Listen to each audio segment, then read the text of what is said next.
hey, pick a side, and then immediately when you pick a side, the first thing we need you to do is judge the other side. The American dream dead, or is it a lie that they sold us? And so the saying is, if you want to hear about God, go to church. If you want to see God, go to an AA meeting. Really? Yeah. Did addiction teach you how to be a villain or a victim? I can't tell you how many people that just walk around carrying shit from 20 years ago. That's like, so why true. are you still carrying that? How do you How even- many bags do you want to carry, bro? Like, that's what my therapist said to me awesome. literally last night. Yeah. How many bags, Kevin, how many bags do you want to carry? You got a bag, you got a bag, you got a backpack, you got a guy on your shoulders, that dude's got a backpack. Right. How many people's shit are you trying to carry?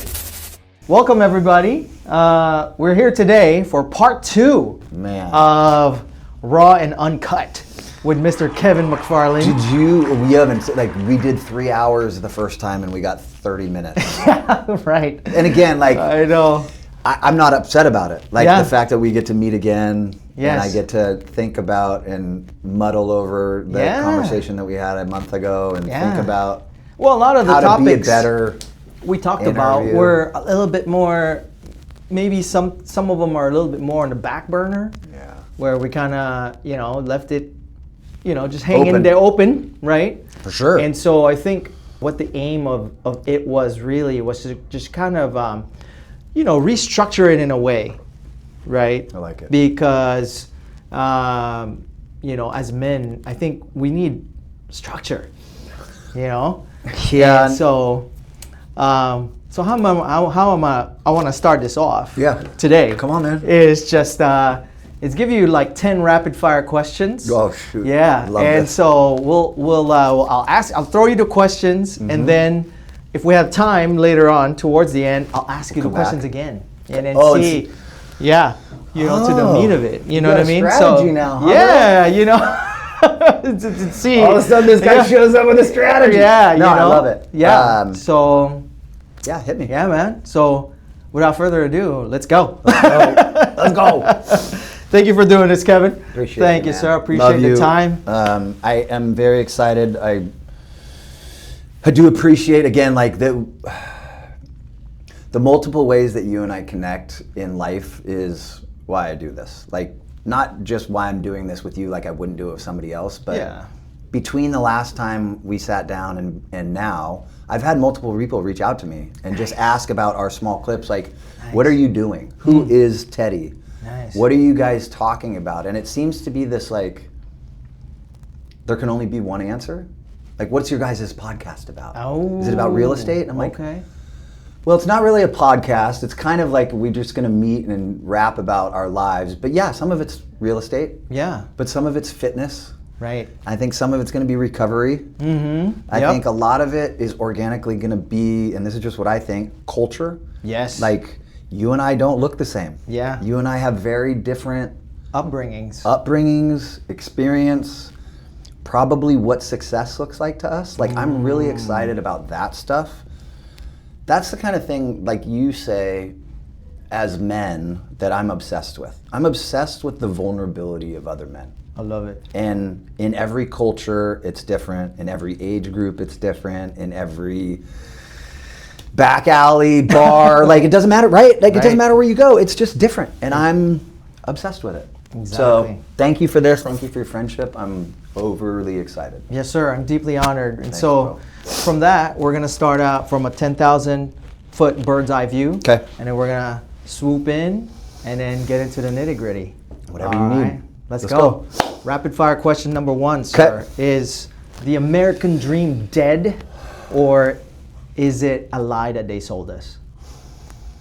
I think that the American dream has been different for everybody, and if we want to have that conversation, that's where we should start. Ooh, I love that. Okay. I think that presumption that we all have the same dream is ridiculous. Yeah, and Okay. that's where political lines are now drawn. Like, that's how you get I love it. a slogan like "Make America Great Again." Like, right, wrong, or indifferent, I'm not going to be here and say I'm this or I'm that, because I'm neither.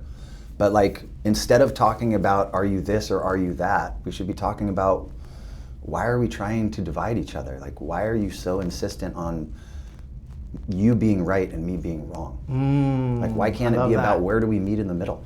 We're coming out swinging, baby. Well, bro, I don't have to like you, but like, I want to understand what my options are. Right. Like, do I want to hang out with you? Do I want to stay away from you? Do I only want to like phone calls with you? Like, let's just, dude. It's so easy to point out who's different, dude. It's like fear or anger. It's the closest emotion to you. Yes. So yeah, it just seems easy. That's profound. Come on, man. I love it. Let's go. All right, number 2. And you've talked about this, and you and I have talked about this, so it's going to be a little bit more on the intimate side. Okay. Yeah. I like that. Yeah. Did addiction teach you how to be a villain or a victim? Oh, man. I would say in my addiction, it taught me how to be a victim, and in my sobriety, it's taught me how to let go of the idea of being in control. So I think that obsession with control is what led me down the paths of my addiction. Being insecure, feeling traumatized and not feeling like I had the tool in my toolkit to solve that problem. Like I just had this trunk that's been rattling in my 98 Ford for 14 years, and I just didn't have that skill. 98 Ford truck? No, it's just a hyperbole. Like it was just like, you know, like I get this rattle, I can't fix it. And I don't have the mentorship in my life is not giving me these tools, right? So I'm like, well, instead of fixing the rattle, like why don't I just distract myself from the rattle?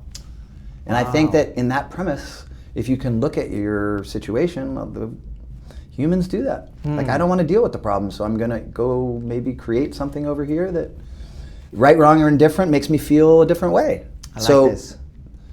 In my addiction, I was the best victim. It was never my fault. And I would challenge anybody who has a substance abuse problem to tell me that they don't look through a victim prism at all times. Okay. Yeah, because you're always right.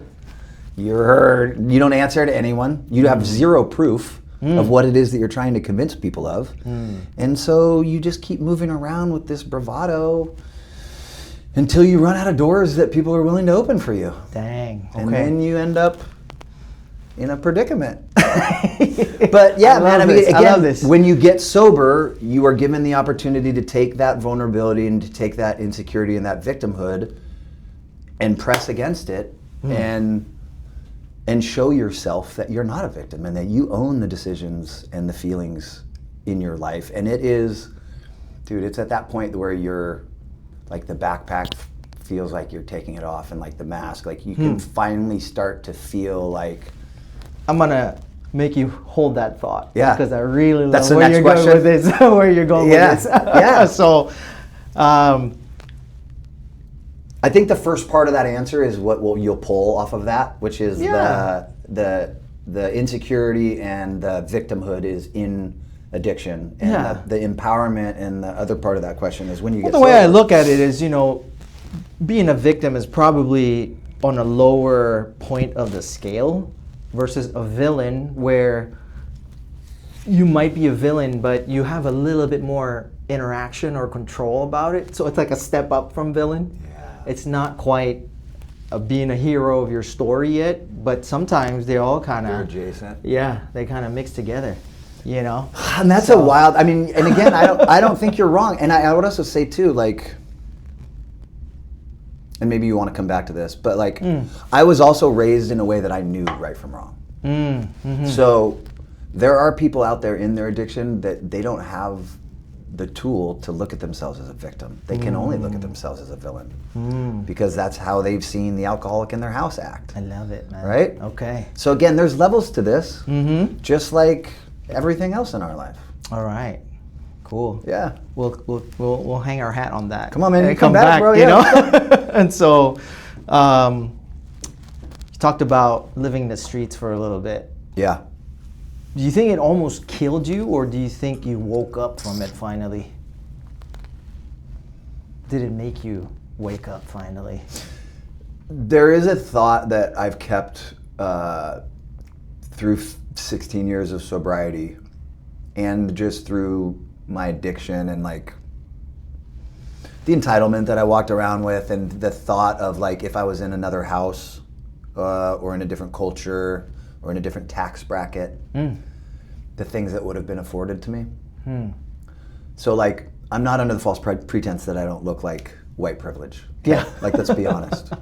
So when I step into a lot of these rooms with guys who look like what you would presume a drug addict looks like what you see down on 3rd Avenue, I get impostor syndrome. Really? I know that the confidence that that sound like, I can walk into any boardroom meeting with any dude that's worth $2 billion and not feel the same way. But I walk into a room full of drug addicts and guys that have been living in cardboard boxes who have put their lives back together, and I feel like I'm a fraud. Really? Yeah. Wow. Because again, I went through a lot of shit, man, and I had a lot of scars, but there's levels to this, dude. There's people who have been beaten down 10 times more than I have. Shit. And they were never given the opportunities that I had, and they were never given the parents that I had, and they were never given the schooling I had. So, yeah, man, it's a night. That's probably why, you've been, so grateful and become full circle and made it whole with, your higher power. I hope so. For a lack of a better term. Yeah. I hope so. I mean, I hope that grace is abounds. Like that's what I hope comes out now in all of my. I don't have the ability to judge another human, and if I tried with them being able to pull my card, they'd be like, "Dude, come on, like, right. Well, come on, like you can't judge it." And I own that. I believe that. So like any mistreatment of your life by you is yours, and I don't have any judgment towards that. Like I would much rather start in the place where we talked about before. Like let's figure out. I would rather figure out how we're alike than how we're different. Love it. So with that being said, 16 years sober. Yeah. Do you consider it now as your superpower, or is it a life sentence? Dude, you know what's funny? You said such a great question. Yeah. About, imposter syndrome. Yeah. Right? And I get pushback a lot of times from, and this is going to be the part I think that ends up on a lot of clips, because I am a Jesus guy, and I have no problem telling people that. But I am also a recovering drug addict of 16 years, so my God is a lot different in most parts than like a normal person's God. And when I say a normal person, I don't want that to be any sort of downtrodden or like derogatory. Yeah, like I'm not putting you down because you didn't have to go through 15 years of drug and alcohol abuse. Like, good for you. Like you made the right choices. All I'm saying is that my God wakes up with understanding and compassion and love, and that will never change. Like I never want to look through this lens of judgment towards another human being. I don't care what they're doing. And again, so if we go back to this thing of like, hey, pick a side, and then immediately when you pick a side, the first thing we need you to do is judge the other side. Bro, like how often do we look at that in our business? Like, I'm a Keller Williams agent, dude. I don't want to deal with a Compass guy or a EXP guy. Like, right? Exactly. So it's like the strategy now. Thinking about my alcoholism and addiction as a life sentence makes me feel like the human being that I want to feel like. And the reason is because there's a solution for that. Interesting. Like, wow. I tell people that all the time. Is like, dude, thank God that I'm an alcoholic. Like, I have 12 steps for that. I have there's a solution that's been given to me by people who have used it, and millions of people. There's people out there that walk around with mental handicaps or depression, or that there's no solution, dude. They don't have a group of people that they can go meet every week. Like, thank God. Because if not, I would be out there victimizing people trying to make myself feel better. I love that. Right? Like that's such a simple reframe, it seems like, But again, like, if nobody tells you these things, if nobody's going to be vulnerable enough to be like, dude, what the fuck are you doing? Right. You don't have to do that. Right. And not in a combative way, but like, bro, I love you so much. Like, stop trying to be somebody you're not, or just shrink yourself down to allow somebody else to be a little bit vulnerable with you. Again, we get into these things where we just take, we put on these brands, bro, and we just. Is it because your bullshit detector is so strong because it's sort of internalized and it's kind of easy to spot with other people? Yeah, but it doesn't help, man. It doesn't help. No, because I could cut off my ability to have a relationship in which I could learn something from one of those people. And so a lot of times, unfortunately, if I'm busy with my life and I'm doing a lot of things, like that could have been an opportunity for me to be better. Dude, yeah. I love And that. if you and I are always thinking through this like 1% improvement Yeah. prism, like we talk about every single day, whether or Yes. not it's just, I want to communicate 1% better. I want to be a 1% better father. I want to be a 1% better son. Right. Like through that prism, you're always going to try and figure out how to help or be of value. Right. Again, man, not everybody wants help. Yeah. Not that's everybody true. wants you to be of value. Some You know what I just got pressed into right now is that if there was 1% chance of connecting with someone, it's worth it. it's worth it, bro. Dude, that I think is, Instead of alienating that's what I somebody. hope sticks out about me. Like, I'm willing. Like, if you got an idea and it's not going to literally kill us, Yeah. and you can describe it intelligently and it's of value and it's going to help, yeah, let's do that. That's fucking amazing. Yeah, like, Yeah. why not, dude? Yeah. And that inhibition has been, again, something that's really, really helped me, and it's also got me into a lot of trouble. Yeah. Well, that's a great segue to my next question, is because, I know you for somebody who's been so disciplined Yeah. and intense. Yeah. And Dude, it's such a good topic, bro. I was just literally in therapy last night talking about this. Oh, shit. So come on, Okay, yeah. yeah. No, this is perfect. Yeah, do you think it was what saved you, or is it still kind of punishing you in some sort of subtle I can't way? believe this is it. Both. Both. Yeah, I literally, I will always go to therapy. I don't know how many men need to hear this, but therapy changed my life. It's the same, in the same way that like meetings changed my life. Like being able to go somewhere where eventually I knew that I could say anything and it had no equity.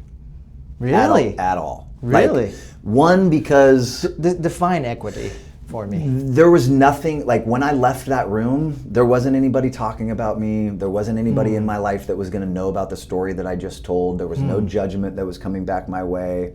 If there was somebody that was reaching out about the story that I told, it was to be like, dude, thank you. Like I really identified with the part in your story where you talked about being alone as a kid. Got it. So when you say equity, it was more probably something that would kind of, pedestalize you, or Well, it's one of something those that things would- where when you're vulnerable Self-serving, with you another human, I think the fear is judgment, right? So like in the rooms of AA, there's just no judgment. Because again, you never know what another man or woman has been through or what they've been through. So like as soon as they look through that lens of judgment, you can remind them that they're a piece of shit too. Right? Yes. So At least by the way they describe well, their that's what I'm- former selves. So this is the goal, I think. And again, I don't know how this feeds into the thing, but in the program, and they talk about this, they're like, a lot of churches give up their basement so that we can have Alcoholics Anonymous meetings, right? And so the saying is, if you want to hear about God, go to church. If you want to see God, go to an AA meeting. Really? Yeah. Is that? That's a Okay, thing. that's a thing? We say that in meetings. Okay. So it's like, Well, I hope you brought. Come on, Okay, man. let's So go. you can go and you can talk about the miracles of Jesus, and you can preach the gospel, and we can talk about Philippians 4:13, all things possible through Christ. Like you can do that. If you want to see it tangibly done, like I just got goosebumps. Like you go into the basement, dude, and hear some of the stories that these men and women are telling, and what they've climbed out of, and how they've helped other humans. It's unbelievable.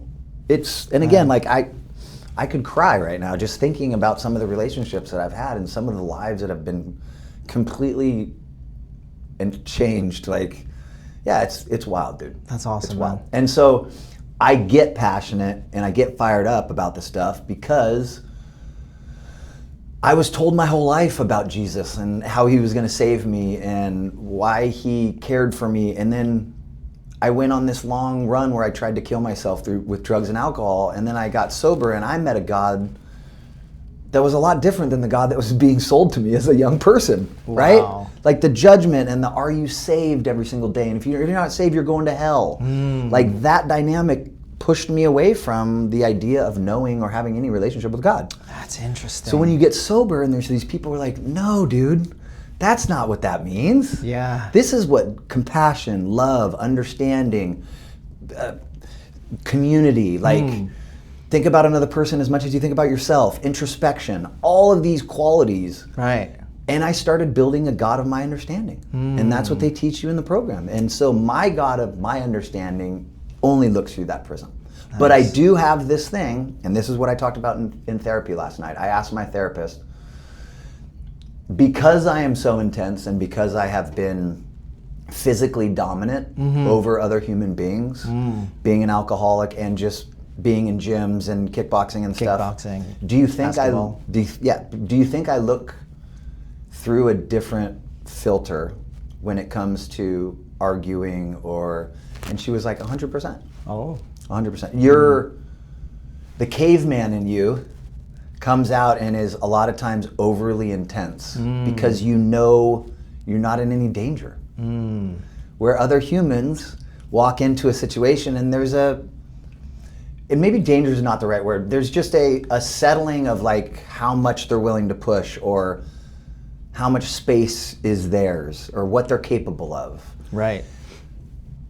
Egotistically or erroneously or for whatever, because of, I just don't. Yeah. I don't. Like, I'm just going to come in here and I'm just going to say what I feel like I want to say, and I'm going to listen intently, and if I come across intense, I think I'm okay with it. Yeah. But I do understand for the first time in a long time that, like, that'll also close doors, man. True. Yeah. True. Like, sometimes I do need to show up stoic and Yeah. as a sheep and just listen.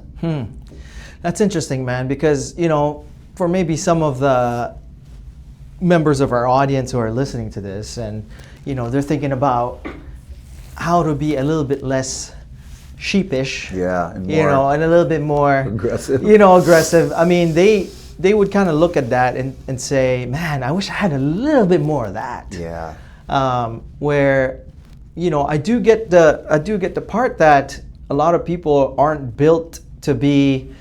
I mean, let's just look at the school system, for example. Yeah. Right? I mean, the school system is, for better or for worse, I feel it's sort of built to be an employee factory, for example. Yeah. And leadership, the reason why, over and over and over and over and over again, all throughout history, leaders are like a rare freaking breed. It's like a 1% type of thing. You know what I mean? I know. So, let's switch gears a little bit, man. I like where you're going. Yeah, I like where we're going with this, man. I feel like, the old Kevin, is sort of just right underneath the skin. Yeah. Do you try to bury a certain part of yourself on a day-to-day basis, or is it something that you have under control where you feel like I could access him anytime? Yeah, so are you asking kind of like, is there like a Dr. Jekyll and Mr. Hyde type of thing? I wouldn't go that far, but it's like it's appropriate. If that's what I hear you saying. Okay. Let's run with it. Yeah, I think that the idea that you can be someone else is ridiculous. I think my job is to take the sum of my parts and be the best person I can be. Nice. I think my first job then is figuring out who I am, and then I think my next job is like making sure that person doesn't make other people feel like they don't want to feel. Like that genuinely is like I would tell people, like I'm the most liberal person you've ever met. Really? 100%. Interesting. But there's a catalyst. As soon as your liberty affects anyone else, I have a problem with it. Okay. So like if you want to drink, do drugs, be a fucking asshole, by all means do that. Okay. As soon as what you're doing affects another human, that's not okay. I love that. So like if it's you like want a line in the sand. Dude, you can do whatever you want. You do have freedom. You do have autonomy. Right. But you also have accountability. And you also have other human beings on this earth that are allowed to do what they want to do. So, again, miss me with this thing of like, I get to do, I'm like, yes, man, you get to do whatever you want to do. But if I decide to react to that, that's my prerogative. And guess what? Now you have to deal with me. Yeah. So if people understood that, then I think the thought is, and the way that my brain works is like, okay, let's play that tape all the way through. If I walk over and give Teddy $20 or punch Teddy in the face, we're gonna have two totally right. We're gonna have two totally different. And then what does that look like? Teddy probably gives me a hug or whatever if I give him $20. If I punch him, now we're in a fight. Right. Now I'm getting fired from my job because we're sitting in my Keller Williams office. Now Teddy and I are right. Like that to me is such a small thing in our lives. But it's so, as a coach and as a mentor to new addicts, it's such a important thing at the top of the funnel to give you direction. Like, is this just a perception thing? Yeah. Or do I actually have perspective on these decisions that I'm making? Do I have experience? Do I have equity? Yes. Do I know how this is gonna go? Most of the time, I would tell you the answer is no. I love that. You have no idea how this is gonna go. Yeah. So, terminology nowadays, what kind of caught me by surprise when you said that was, the liberal label, and I would just put a nice bow on top of that. It surprises people because I seem so. Yeah. Well, I would say you're probably more of a classical liberal. Correct. Yeah. Correct. Classical Dude, liberal. I think I'm willing to understand you. Like if anybody was like, "Are you Republican? Are you Democrat?" I'm like, no, Yeah. I'm neither of those things. But I'm willing to understand your situation. Yeah. I'm willing to understand why you voted the way you voted and why you bang that drum and why you do the job you do. I'm willing to understand. Like, am I going to agree with you or get along with you? Not always. Right. But like, this idea that there's 8 billion people in the world and that I can only be friends with these people that believe the same things that I believe or that look like it's absurd. Yeah. I don't want that. I love that. I know you don't want that. No, I don't want that either, man. What a cheap way to live, dude. It is. And it's such a small piece of the pie. Yeah. Well, and I think that's kind of like where our society kind of went astray a little bit, is because we're too heavily invested in identity. Yes. Identity politics. Yes. And one pattern that I'm noticing is that they almost switch roles with each election cycle. Wow. You know what I mean? So there's a comedian, and I'll forget who it is, but he does a bit of, and it's just these things where it's like you have to laugh to keep from crying. Oh yes. Right? Where it's like you get into a relationship with somebody as a president, and he's so one way that of course the next 4 years you have to try and So it was like before Obama, right? It was the comic was like, we just got out of a relationship with a whore for 4 years. So we got to go find this real sensible, polite, soft-spoken, right. And it's like, okay, that's a little ridiculous. Yeah. But there is some premise there. Exactly. Right? And human nature is exactly the same. Right. Which, President Obama, by the way, he was the first president I was honored to vote for. So that's why I became an American part of it. Great place for, can I ask you a question? Yes, please. So as an Asian American, how old were you when Obama got elected? I was... And was it the first time that you were actually interested in American politics? That actually was, I would say, because our family moved here at the turn of the century, literally at the opening fire of the year 2000, Y2K, and there was a lot of things happening at that time too, right? Yeah. I mean, just the very next year, was 9/11. And throughout that whole experience, right? Never been in America. Wow. I didn't even think about that. Yeah. Right. How old were you? So. In 2000? So I was born in '82. Okay. So 2002, I turned 20. So was super young. So again, not to make you answer a bunch of questions, but like. Yeah. If you're growing up in a third world country and the goal and the dream is to get to America to where your prosperity and your freedom and all of these wonderful things are going to happen, and then you get here and people from other countries are blowing up our buildings, like what happens? No, I mean, it was super shocking, at first because, for better or for worse, there's always, America means different things to different people all across the world. And, we were sort of like kind of caught in between. Yeah. And so, there was a part of it that was like, oh my gosh, what's going on? Yeah. It was kind of like, that was the first time the Like, armor. did we make a mistake? Like, did America make a mistake? No, like, did we make a mistake coming? No, probably No, not. not that egregious. Okay. It wasn't Okay. that egregious because, we were just coming off of the high of 80s prosperity, 90s prosperity, Yeah. and there was a genuine sense of hope and positivity during that time because Yeah. it was the start of a new millennium. Like 100%. I said, it's like, and when you're younger, you have a little bit more energy, a little bit more gusto. Probably had a little bit of a chip on my shoulder. At You're a the time. little bit more durable, dude. A Yeah. little bit more durable, 100%, right? yes. Yeah, and so And guess what? You also haven't had the life experiences to really put that together. exactly. So you're a little ignorant to it. Yeah. Which is Yeah. great, Yeah, right? Like, ignorance being bliss is not necessarily a bad thing. that's it. Like, I tell kids that I coach all the time, like, be a kid as long as you can, dude. Like, if I could hit the freaking DeLorean at 88 miles an hour, bro, I would go back and just stay in school. Right. I would be the most schooliest dude you've ever met. I would be 40 years old and in school. I love that. Yeah, like, the gathering of information and people's experiences, they're everywhere. Now, And you are only one human, right? You can Right. only have your experience. right. There's 7 billion other experiences that you can read about and understand. Exactly. If you so choose. So to go down that path, Yeah.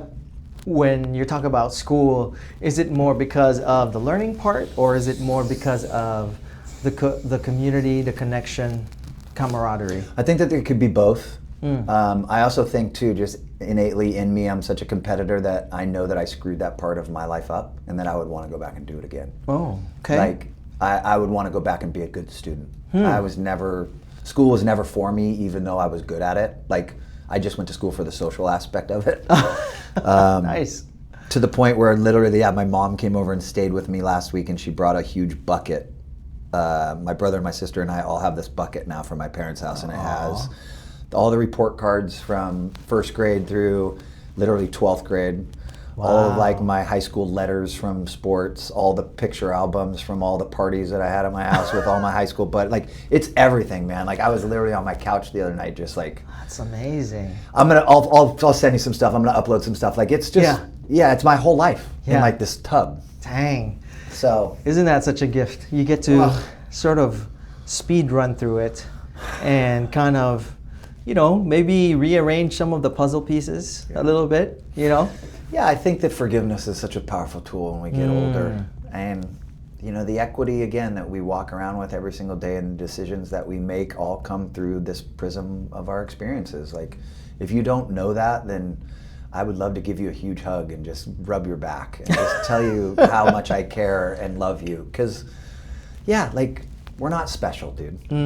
We're special in our own way, like, creatively. You're talking about your younger self, right? Yeah. You're talking about your younger self. Like, the unbelievable amount of confidence, misguided confidence that I had was ridiculous, dude. There's no way a 13-year-old running around should have as much confidence as I had. Is that right? Absurd. I wanted to play high school sports. I wanted to fight grown men. I wanted to drink beer with my dad's fraternity brothers. Like, it was absurd, dude. And again, I don't know how much that's changed. I think, you feel like you've lost some of that? Because just to speak for myself, Please. but this is all about you, okay? Yeah, no, dude, don't do that. Speak a little bit more for myself. Please. Is I wish I had a little bit more of that right now. Yeah. So this is me genuinely asking you. I get that. Yeah. I really do. I would say you're not alone in that. And I do value that. Trust me, dude. I value this thing where I know that most people are afraid, and I'm not. I'm just not. I would tell you that your fear is healthy. I would tell anybody that. But I would also say, like, challenge your fear. Like, throw it down and fucking mount it and feed it some elbows. Like, fight that thing, dude. Because why am I scared, right? Like, why am I, identify why you have that thing. And you and I talk about this on the phone outside in our industry, but in our mental health conversations. you need to be underwriting the relationships and the way that you make decisions in your life regularly. Like you just do. Like you might have this history in relationships of where you act a certain way, or maybe you got divorced, or maybe somebody broke your heart or whatever. Like there are things that you take from that experience that you hold on to that you'd have no idea. Like you have to talk about those things and give them the attention that they deserve and give them away. Like I can't tell you how many people that just walk around carrying shit from 20 years ago. That's like, so why true. are you still carrying that? How do you How even... many bags do you want to carry, bro? Like that's what my therapist said to me literally last night. Yeah. How many bags, Kevin, how many bags do you want to carry? You got a bag, you got a backpack, you got a guy on your shoulders, that dude's got a backpack. Right. How many people's shit are you trying to carry? How do you even spot that in the first place? How do you, what gives you the mindfulness? Is it a feeling? Is it? Dude, you would be shocked. You know exactly who these people are. Like you have them in your life. You know they show up with this kind of energy. Like they just, you're like, man, does this guy ever calm down? Right? It's just this thing, this energy, this ping pong ball inside that just bounces around, that just keeps showing up. Like it's just, I need friction to move forward. And I don't know if it's because, you know, I was disappointed early as a kid because I didn't get the relationship with my dad that we've talked about that I wanted, even though he was my hero, I didn't get that attention. I wonder if it's from my lack of chasing my dreams and giving in to my addiction, right? I wonder if it's from the way that I ended up in relationships and like how I treated women early on in my addiction. Like it could be all these things. I don't know until I actually look at it and poke at it and ask those questions. Yeah. Well, because, you know, and just you know, pointing this at might something be and calling it like, oh, it's this. Like, okay, dude, that's adorable. Like maybe that works for I you really for a like little where we're while. going with this, Come Kevin, on. because it's, you know, one thing that I'm seeing right now, there's a part of culture that is sort of depolarizing, where, you know, you talk about friction, right? You need positive and negative for anything. I mean, any system needs an in. There's a processing, and there's an output. You're not gonna love everything. Right? You know what I mean? Yeah. And so, I guess, man. I mean, how do you even tap into that, or is it just natural? Because, you know, there's people in our. I'll just speak for myself. Where it's like, can't speak for everybody, so I'll speak for myself. Where it's like, there will be times where I have this big vision, and then, you know, I just want to conquer, and I just want to go for it. Yeah. But then it's like, you know, I get myself into, you know, kind of like maybe not. Yeah. So, and you know, there's levels to that, right? There's levels to that. Yeah. But part of me feels like it's a little bit of age, and also there's a little bit of that healthy calibration, Fear. healthy fear. Well, again, as we get older, obviously we have more perception and more perspective because we've been through more. Right. So I think fear is a healthy part of that diagnosis because you're looking back and doing a little bit of the work before you make a decision, right? Like you are taking the time to be like, well, gosh, last time I ran across the street, I got hit by a car. Like, maybe I shouldn't run across the street. Or the classic one is, that dog bit me, therefore all dogs bite. I hate dogs. Right? Exactly. Right. There's the best story I think that I heard early on in AA. There's a story about like a guy walks down the sidewalk and there's a hole in the sidewalk and he falls in the sidewalk. He falls in the hole. The next week he's walking down the same sidewalk and he sees the hole and he falls in the hole. And the next time he's walking, he's like, at what point do you cross the street, dude? And you just avoid the hole. Like, when is that? Pattern recognition. Yeah, in yourself, man. Like, why do I keep showing up knocking on this door? It keeps making me feel like this, and I don't like that. And so then, and again, the short answer to your long-winded question is change. Change is hard. Change is the only thing that we're guaranteed in our life on a daily basis, whether you know that or not.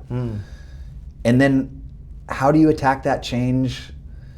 How does it make you feel? And what sort of disruption is that going to cause in your life? It's exactly what you just described when you're like, okay, so I pump myself up and then I get to step 2 and I'm like, oh, I start thinking about the steps and the money and the time and then you're like, oh God, like, right? Yes. So understanding what you need in those scenarios, and then,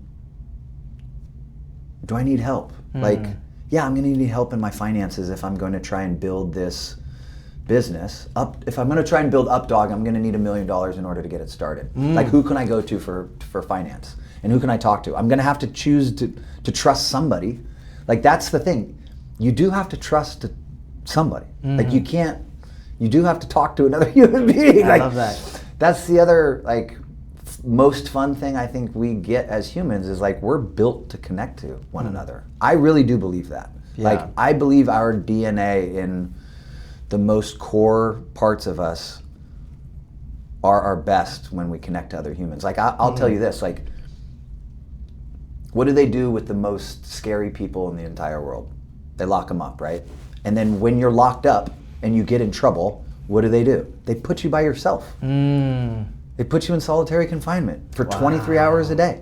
Yes. And then you become a weirdo because you have no interaction with other human beings and your soul literally starts to die. Right. That is what I believe. So, like, under that umbrella, if you're the worst human beings in the world, you're like, that's kind of a ridiculous way to look at this life that we're living, but like, that's kind of where we're going, where everybody seems to be taking one giant step back towards their brand or towards their political party or towards their workout style or their real estate company. Like, we're getting so divided. And it's naturally, in my opinion, so unhealthy.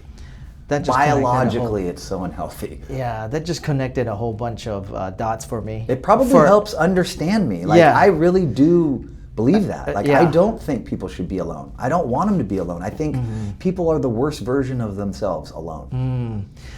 It's like a jail cell, but that does not have any iron bars, so to speak. You're in jail, literally just sitting in the middle of the room, your life by yourself, but you feel like you're in prison. And I think that's pretty normal, man. Again, meaning that it happens more than we think it does not. I think that what you described earlier perfectly about your thought process is what people experience every single day in their life when they think about change.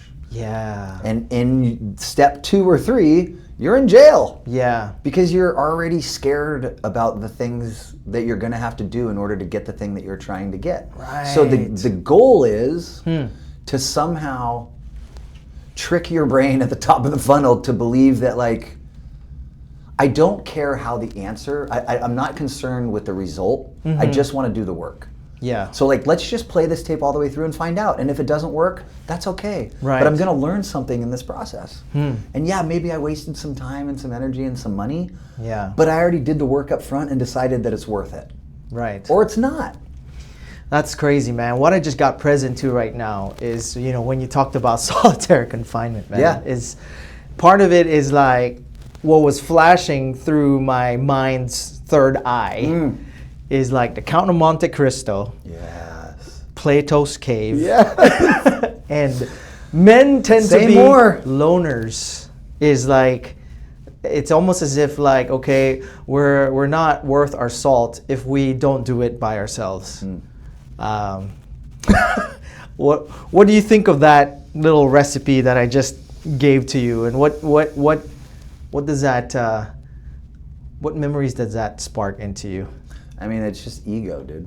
Ego. 100%. Like, our I'll speak for myself because that's what I know how to do. My ego is the bane of all my existence. The bane of all their existence. All of the worst parts of me are driven by ego. All of the worst decisions I ever made are based in ego.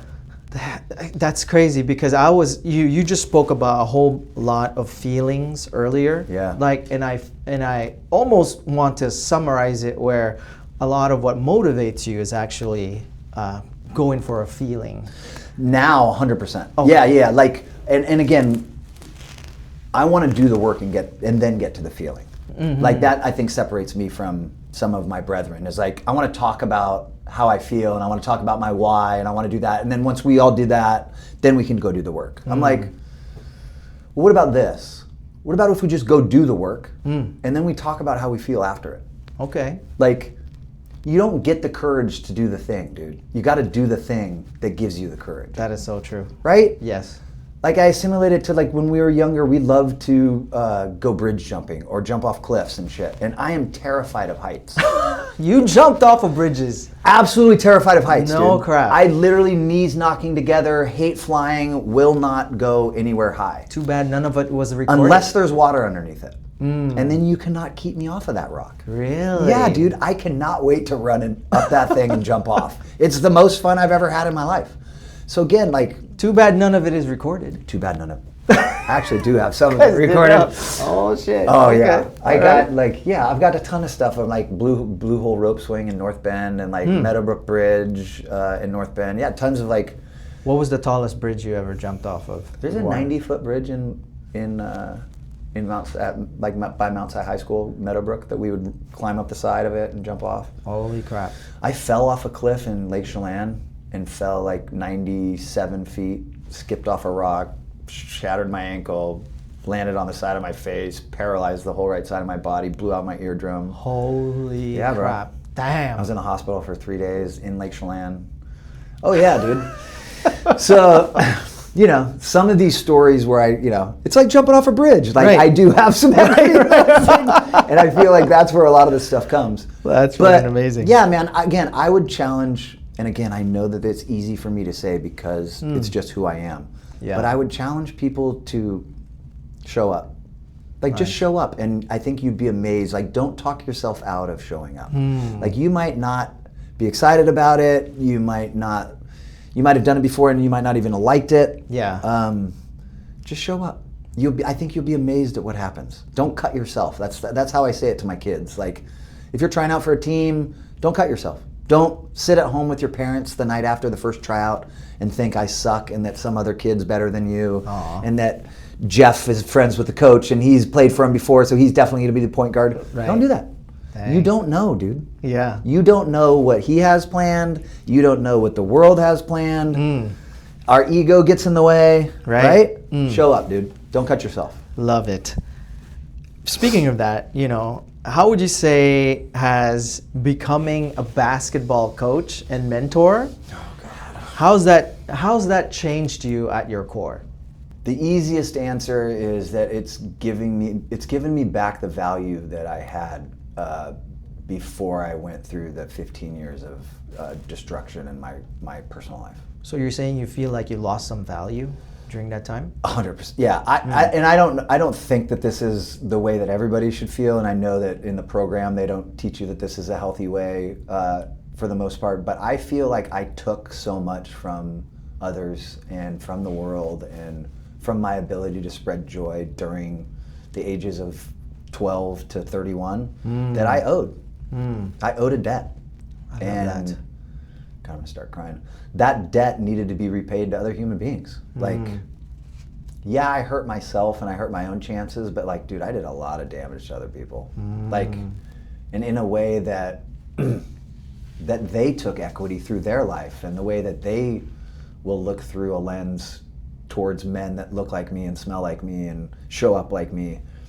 And that's my responsibility and I have to own that. And again, through the program, you get relief from those things because you do make a list and you do take personal inventories and you do make amends and you do reach out to these people and it's the most uncomfortable thing you've ever done in your life and you apologize and you ask for forgiveness. I can tell it's deeply affecting you as we just talk about it right now. It's just a thing that I believe is a non-negotiable. Like I don't know how you can live a life of debauchery and then one day just decide that you're a good person without paying what you owe.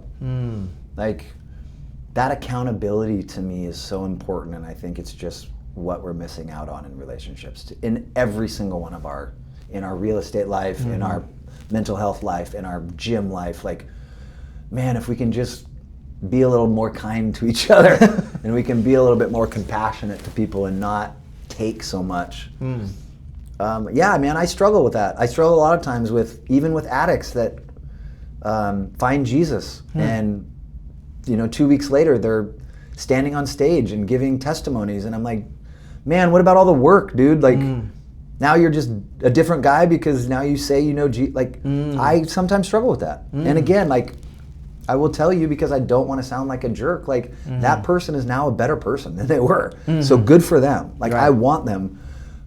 But do they have a really good shot at, like, not making the same decisions that they made previously, or compartmentalizing people because they haven't had any new experience of treating people a different way or having other people treat them a different way? So I don't know. I see where you're coming from. Right? I don't know. Yeah. I would love to sit down with someone like that and have a conversation of like how are you balancing the decisions you made 10 years ago when you destroyed that person's life? Like, how do you balance that? Yeah. And not because, again, I want to judge them and find out how I'm right and they're wrong. Right. I can learn. Yeah. I can learn from that. Right. So yeah, dude, I take that part of my recovery really seriously. And I think it's for me, it was a non-negotiable. And I still wake up every single day feeling like that. Like I owe. Wow. I really do. That's very transformational. I think so. And again, like, I was an egomaniac, dude. Like, you could ask anybody that was in my life. Like, I was a fucking asshole. Is that right? Yeah. I was just running over people. So for me to show up now in this kind of shrunken, smaller way, it confuses people. A lot of people that I've known for a long time, it's hard for them to understand. But it's great, right? Yeah. It's great for me to show up differently and give myself the opportunity to have a different experience. I love that. Let's switch gears and talk about how have your challenges and your triumphs have been integral to your entrepreneurial life. Yeah. Like, what made that switch? Or because, Yeah, no, it's a great question. I mean, the easy answer is, like, I knew nobody would trust me when I was in my addiction, so there was no reason to ever really build anything. Like, I vividly remember every time we would go out drinking, it would be like I would have a warrant, or I knew I had court coming up, or I knew I was going to go to jail. So it's like, well, why would I go get a job? Why would I start a relationship? Wow. Why would I? Yeah, it's a vicious cycle, eh? Why would I put my time and energy into something that I know is going to be taken away from me? Like, I'm just going to keep doing this because eventually they're going to catch me and they're going to sit me down. And then when I get out next time, then I'll start doing things differently. That's a dangerous story to tell yourself. Yeah. Like, and you don't need to be an addict in order to tell, right? Yeah, right. We tell ourselves that, like, right. What did we talk about when we first sat down? It's like, yeah, man, a lot of times you'll just build roadblocks in your own way, right, wrong, or indifferent, because whatever. Like, yeah I do want to do that, but it's cold outside. Or I'm going to be I don't have the right sweatshirt, or there's something more fun. Or I could at the end of the stay night. inside and watch Sports Center and bake cookies, dude. Like, that sounds awesome too. Oh shit! Does that make sense? Like, you know what I mean? Dang. It's the simplest way for me to look at it, but it's true. Like, and it kind of goes back to the previous question. It's like, dude, I kind of just owe, so I kind of have to try and do the opposite. Right. What's the biggest lesson that the kids that you've been coaching, have unintentionally taught you about self-love, perseverance, and this dude's trying to make me cry. Vulnerability. This dude's trying to make me cry. This dude. I would love to have you at one of my practices. Yeah. Like, I think you would. I don't think you'd be shocked at the way that I talk to these kids. Really? Yeah, dude, they know. Like, I would say by like the third or fourth practice, I'm saying something like, I'm blowing the whistle in the middle of some drill or something that they're doing where they're just, none of them are taking it seriously, which inevitably always happens at the beginning of the season. And then everybody's on the baseline and I'm saying things like, raise your hand if you've ever been homeless. Raise your hand if you've ever worried about where food is going to come from. Raise your hand if you've ever had to worry about eating while you were on vacation. Raise your hand if you've ever needed $1 when you didn't have that. Like, wow. Tell me about what struggle looks like to you. And then just so you guys know, at the age of 14, 15, and 16, I slept outside and on people's couches and in trains just in order to survive. Wow. 3 lines on the baseline, and then I just throw them back out, and I just give it to them, right? Dang. And you can see these kids where they're just like, wait, what the heck? It kind of turns something onto them, huh? So in my estimation, it makes them stop thinking about themselves, dude. Get out of your own way, bro. Like you're 14, the thoughts that you have in your mind about how you're gonna get to where you're going are not right. They're not. I don't care who your parents are, who your like you don't know yet. Yeah. So like just go have fun. Just go do what your coaches and your teachers and your parents ask you to do. And of course, be aware, dude. Like I want to encourage young men specifically, ask questions. Ask questions of older men. Find mentors. Ask why. Right. And don't be bashful about it. I think innately they teach me every day to not take myself so seriously. Yeah? Yeah, man. Like my addict wakes up every single day and wants to control every single movement of every single human in the entire world, starting with me. And so the very next thing I have to tell myself, which you and I talk about all the time, is my number one goal every day, which is just like, I'm not responsible for the result of anything. That's a God thing. Like what I am responsible for is how I attack it and how I show up and what kind of usher of good and bad news I am. Yeah. That's who I am as a person. All that other stuff, it ain't up to me. It's not. And again, doing the work and presenting and being on time and all that, that 100%. But somebody else's decision, how they show up, I got to keep my hands off that. And that's what they teach me. They teach me this unbridled attempt to just have fun, like as soon as their eyes open. And I think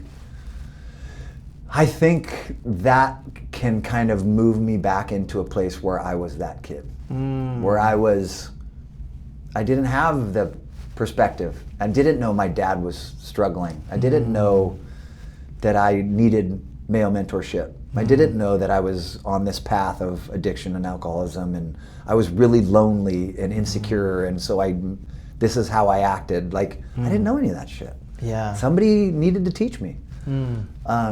And that just makes my heart grow 10 sizes like the Grinch, because then I'm like, guess who that guy is? It's me. That's why I'm here, right? Right. And then I'm just like, God, I'm in the right place. So I think without them knowing, like they just solidify the work that I've done, like just me being invited to that gym. Aw. Yeah, dude, sorry. Yeah. Like it's everything, bro. Like it's what I mean, I look at these 14-year-old boys and I just say what I wish somebody would have said to me when I was 14. Damn. That's it. I'm like, I'm just going to tell you guys the truth. And if your parents have a problem with it, that's okay. And we'll talk about it. And I'm always asking parents at the beginning of the season for permission to coach their son. Yeah. And I explain exactly what that means. Like, we're going to try and get them to grow as a human and as a basketball player. Wow. And that's the only thing I care about. Anything else that you guys have going as a family or that he has going on as a human, I'm here for, but like, that's not why I show up. What was the biggest compliment that you received from one of your Dude, you are coaching? trying to get me cried. That really just, man, there's it just makes it work. Yeah, there's kids in my program that don't have fathers. Oh. That are like, I've had 2 kids over the last 2 years whose dads have literally died during the season. Holy moly. Yeah, dude. Wow. So for me to be, well, for me to have the kind of relationship that I have with my dad, and knowing how important it was in my athletic ability and like just the arena of him being a coach and all these things, that's everything, bro. Because now you're a source of information that this kid could keep with him for the rest of his life. So like, what kind of Rubik's Cube are you putting together, man? Like, what kind of blocks are you giving this dude? It becomes like really heavy, bro, for me at least. I take it seriously. Like, I know these boys, and again, only because I can close my eyes and I can remember specific practices when I was a freshman playing or trying to play on a varsity team, and like, how am I supposed to act in these places, and how am I supposed to treat my teammates, and how am I supposed to talk to my coach, and what's my worth? Self-worth, man. huh? Self-worth is everything. Self-worth as a young person, to me at least, if you don't have a positive male role model in your life telling you what your worth is, it's everything. Yeah. Because you're seeing your friends show up with all of this confidence in the relationship that they have with their dads, and the only thing you can ask yourself is like, well, why don't I have that? Yeah. And the only thing you have as a kid is like, well, what's wrong with me? Well, I think that's where the you don't have- bashfulness comes in too. Well, you don't have the perspective, right? So you're guessing. Yeah. You're listening to your friends. You're getting terrible information from other 14-year-old boys. Right? Like, this is something when I mentor someone in the program or with one of these boys, or just like the scariest thing to me on the planet is a group of 16 or 17-year-old boys. Scariest. That are gassing each other up. If they're 3 or 4 of my friends could solve the world's problems in 1997, and it was wild. Huh. Like, the ideas that you come up with, and the way that you go about convincing each other or impressing each other, like, I've been there. you can take yourself back there, right? And you're just like, holy smokes! Like, I can't believe that I poking each other on the chest. can't believe that I actually thought like that. Yeah. And again, Wow. if you don't think that some of that stuff goes in your back pocket and it shows up when you're 45, God bless you. I think it does, man. I think it does. Oh man, that was great, man. That was really awesome. That was really good, dude. Yeah. Would you think that, part of the intensity that was sort of like baked into you, I mean, did it have something to do with that? Because My dad's a real intense dude. oh, he is. Yeah. Okay. So my dad and I are a lot alike, which is the ironic thing in this whole story, I guess, of father, son, and ego and relationship. Like, he was an athlete. He played baseball at Washington State. Oh. He didn't have a great relationship with his dad. I know, ironic, right? Yeah. And I think he would agree with this. I don't know if he would like to agree with it, but I think that he would agree with it. He didn't do anything different. So, you do the same thing over and over again, you get the same thing over and over again, right? It's the definition of insanity. Like, you're not going to get a different result with the same ingredients. Right. And I think he would openly tell you that he probably didn't do most of the things right that he wanted to. I don't know if there are any other thoughts or feelings on the other side of that, like what we talked about earlier, like maybe I should start trying to make up for it. Yeah. Right? Like maybe I owe. I think it's like I'm already here kind of thing. That's in the past, so I'm just gonna Keep going the route. So that you've is a been doing. generational thing, right? Like there's 4 compartments. That's the most different of us is, being able to compartmentalize things into 3 or 4 things is great until you have 15 different experiences. And then it's like, well, shit, this doesn't fit into one of those boxes. Yeah. Like, I got to create another box. And so I think in generally, like, we are the same when it comes to our love of other people and how much we value relationships. That's amazing. I think immediately where we become different is where we start talking about what our responsibility is in that relationship. Yeah. And one thing that I think is really great about you, Kevin, is that you are actually able to realize that, and in a way that actually allows you to break that cycle almost. Yeah. Because it's all about mindfulness, right? And when you told me that you realized that, okay, he's my one source of information back then. Yeah. And his dad was probably his only source of information at that time. Correct. That, okay, well, it just gets passed down. How are things going to be different, dude? Yeah. There's just no possible way. Right. So that is part of this thing that we talk about when I say you need to underwrite what's going on. Because, again, they don't need to be these incredible life changes to where you're giving yourself another name or identity, or like, don't even get me started why we have so many genders, right? Like, people are searching for an identity. If you think you're going to hold on to that identity for the rest of your life, you're insane. Yeah. You're insane. Right. So I get it. Like, there's people on one side saying, oh, that's a mental handicap. Sure. People on the other side are like, that's who I am. Both of them are right in some capacity. Like, I love that this 13-year-old kid is empowered to be who they are. They're not going to be that forever. So, like, intelligently give them the rules to the game. That's true. Right? Yeah. Like, that's one of the things as adults, I think, is a non-negotiable. Like, are you giving people the rules? Do I know the rules of our engagement? Right. Like, we're coming in here to this podcast. You and I understand that that's the rules of the engagement are you're going to ask questions. I'm going to answer them. We're going to be as open, right? Yes. But like, when you go to work or when you're in a negotiation with a client, like, are we talking about rules of engagement? Exactly. We should. Right. Because the second that you and I are in a negotiation and you pop off and tell me to go fuck myself, we're probably not going to be in a negotiation anymore, right? But that's where intense Kevin comes out. I'm just saying, like, why not tell people the rules so that the goal is to win? Exactly. Instead of just like, for everybody. Let's just get in this room and see what happens. Exactly. That sounds like a terrible waste of money. It seems like, like exhausting. Yeah. Right? Yeah. Well, you just went through a whole bunch of really practical steps there where, okay, a kid is just a kid, and the way that they respond to or work with the world is going to be in that specific age bracket, correct, for example, and making the distinction of, okay, they're not going to be that forever, and even operating from a sense that they will be operating that way for the rest of their lives. Yeah. It's so tragic, it seems. Well, again, if you're asking somebody to give you a clear definition of what they are, who they are, or like, it's an instant, like, it's a now thing, right? Like,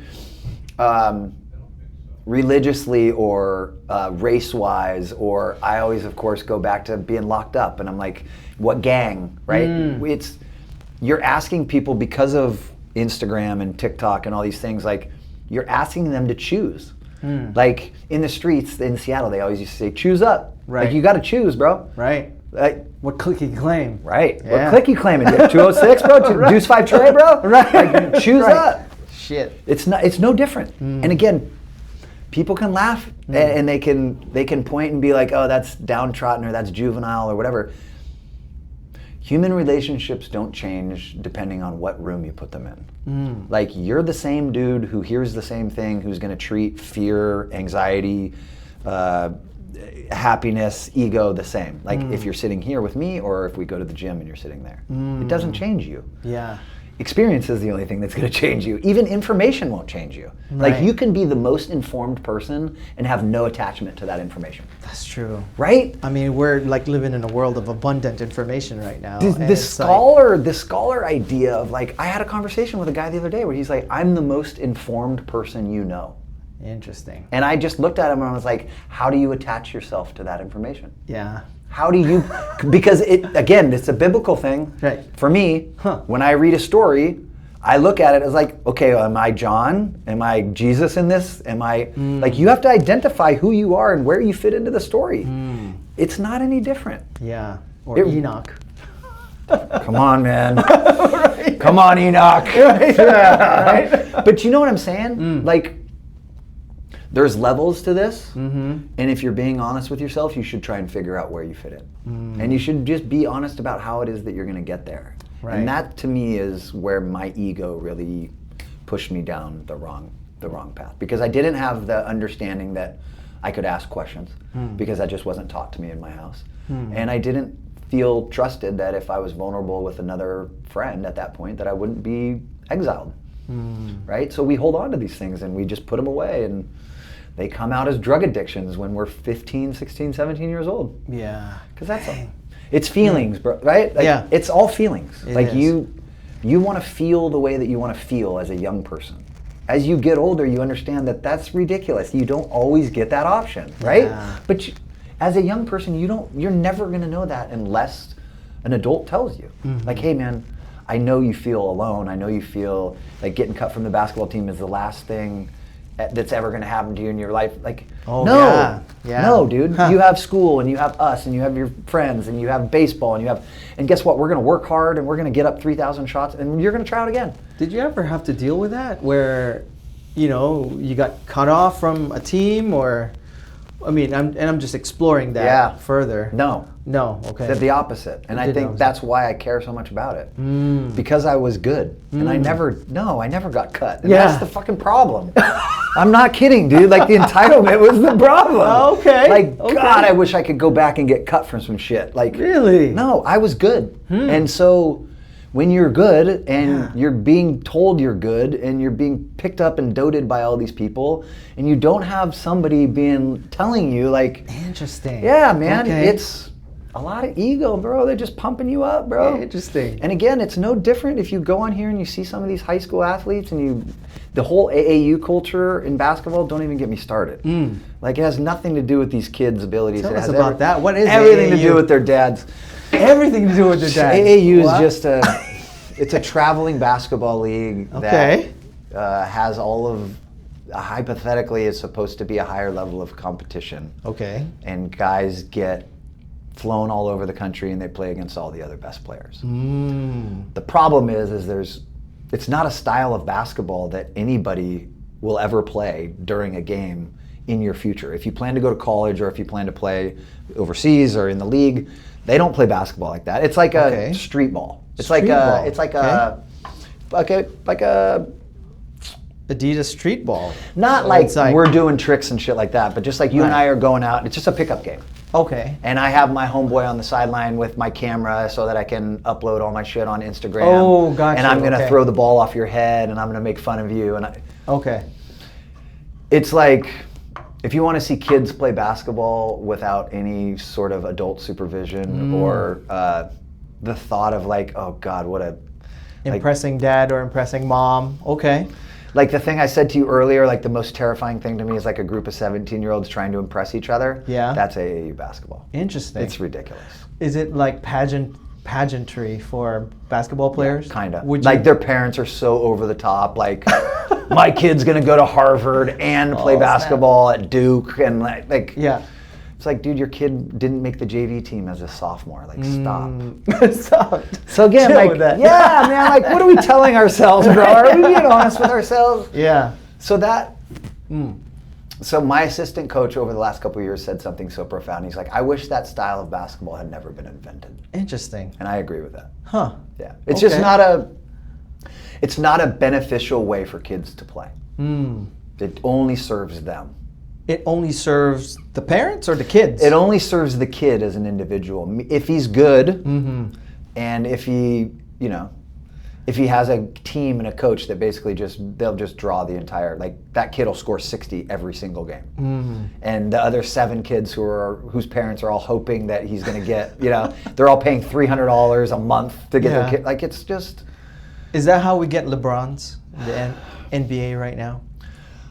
I think the opposite of that. The opposite of that. So I would say, like, AAUs are going to give you the guys that, like, come out of high school that then never pan out. Okay. Yeah, they're going to give you the kids that, like, people are taking a flyer on, that they think are going to be great, but they aren't. Like, LeBron was proven by the time he was a junior or senior in high school. He was a grown man. He had a grown man's body. Yeah. He was playing in gyms against grown men, proving it. Yeah. Yeah, I mean, there's so many Sebastian Telfairs out there that I can't, and only my hoopers will know that name. Guys that came out of high school, out of Chicago or New York, that went straight to the league, and within a year they're playing in Europe. Yeah, so it's like, it's awesome to be Kevin Durant and LeBron and some guys that are coming straight out of high school or play 1 year in college. I would encourage everybody, and now especially if you're getting NIL money, like, stay in college for 4 years. Like, you can make $4 million if you're good a year playing college sports. Holy so moly, why would it you that not? Much? Yes. Jeez. Football too. Wow. Shedeur Sanders. Well, football, sure. Same thing. So, like, why go into a professional league and play against a bunch of guys that are better than you for $5 million, like a rookie contract. Yeah. Stay in school, be a kid. Wow. Get paid. It's fucking awesome.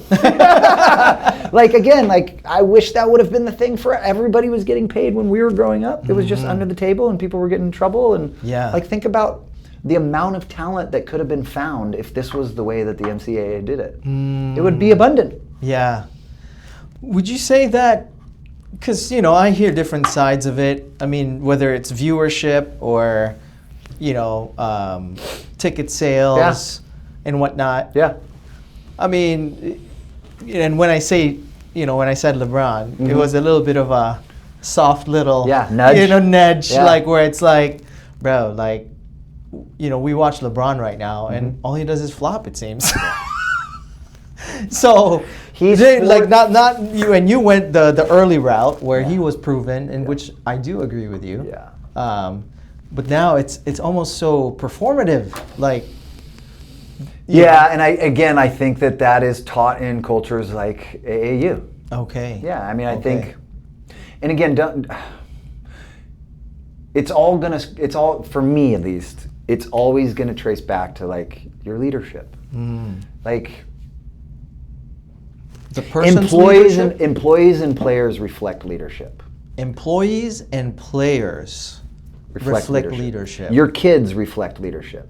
It's downstream from leadership. You're gonna emulate who's teaching you. So me as a kid in my dad's house, I emulated what I saw him doing.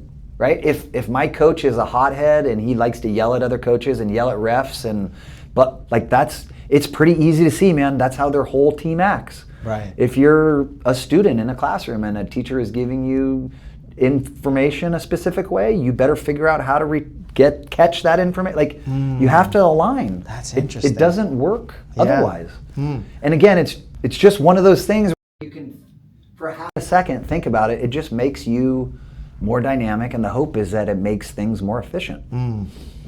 Follow the leader.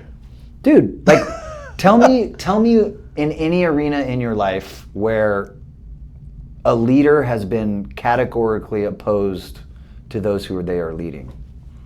Opposed to them. Yeah, it doesn't happen. And again, I don't want to be political, but Trump, people follow Trump, right? Liberals, people follow liberals.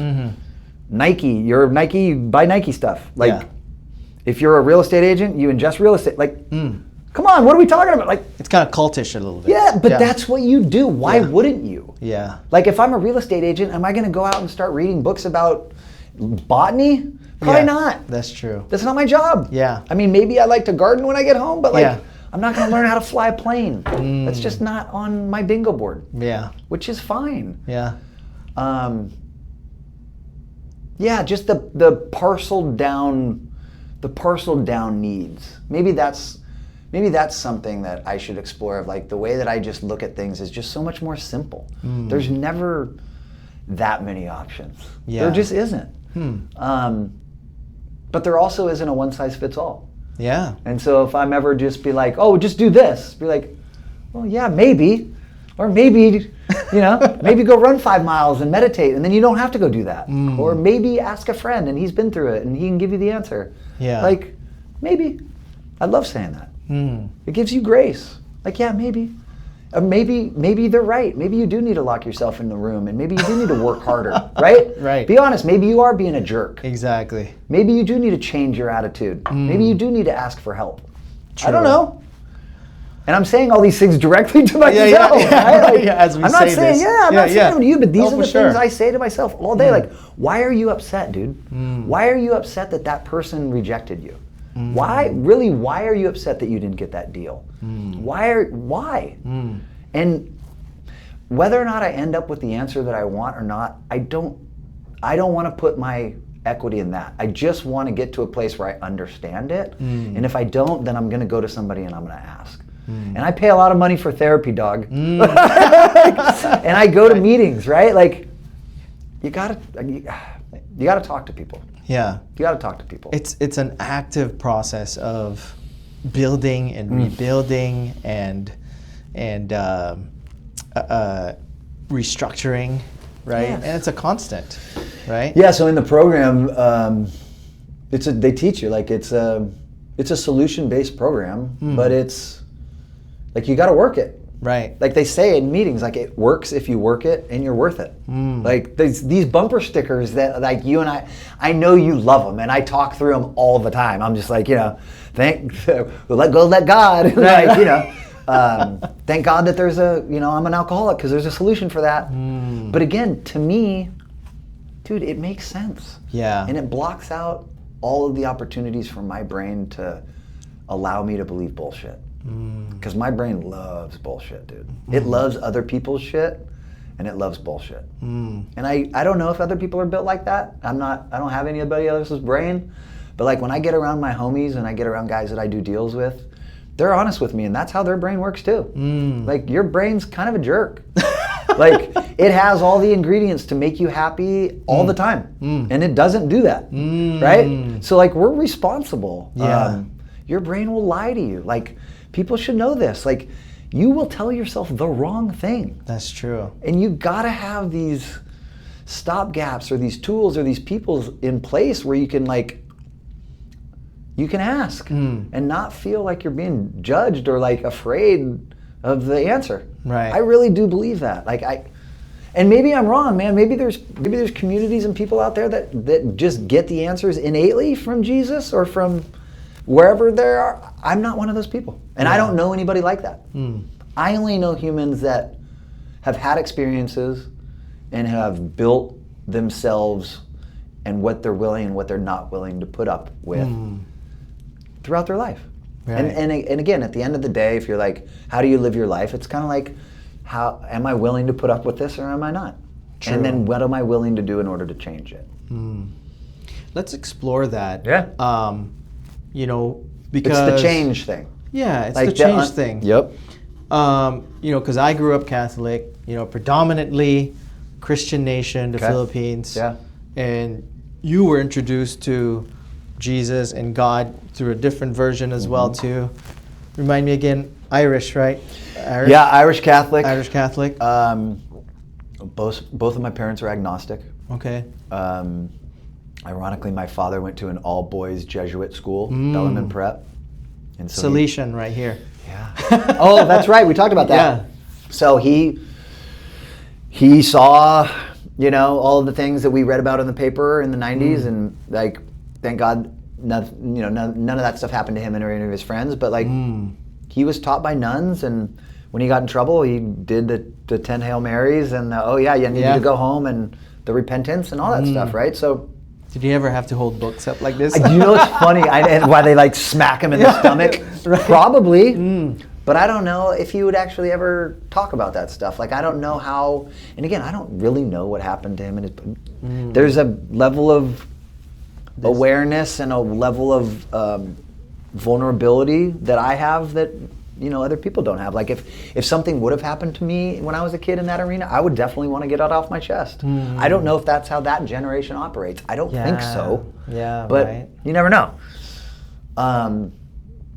Because he is silent generation, right? Yeah. Silent generation. Yeah. Born during the war. Yeah. Yeah. Yeah, and his dad was agnostic, and his mom was a Catholic. And so since his dad was in the military, like his dad was always gone, so him and his mom and U.S. military. Oh yeah. Wow. Yeah. So Frank was in one of the planes that dropped one of the first bombs on D-Day. Wow. My dad's dad. Wow. Lieutenant Colonel Frank McFarlan. Wow. Yeah. So shout out to him.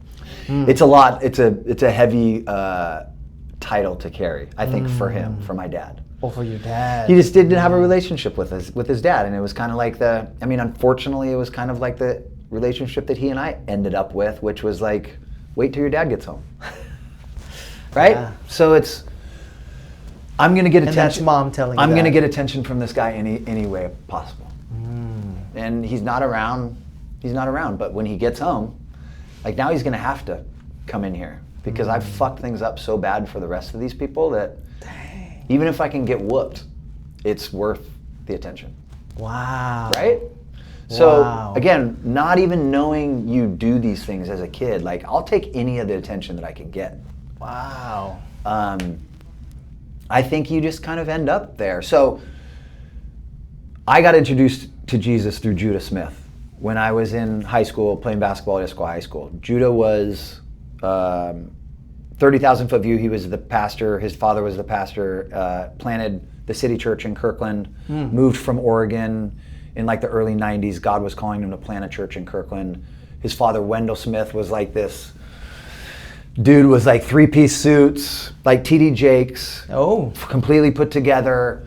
This dude could preach his ass off, dude. Wow. I mean, I'm getting goosebumps right now even thinking about it. The Wendell, nines. Wendell was, he would get up on stage and I would just be like literally like mouth agape, and you could feel it. You could taste Jesus, you could smell it. Like the way that he preached, it was like the tangible preachers, dude. It was and raised up, huh? It was evangelistic as white. People would be clapping and then running up and down. Like it was like that, bro. Whoa. Like it had some soul to it. And so, yeah, I'm a 15-year-old sophomore.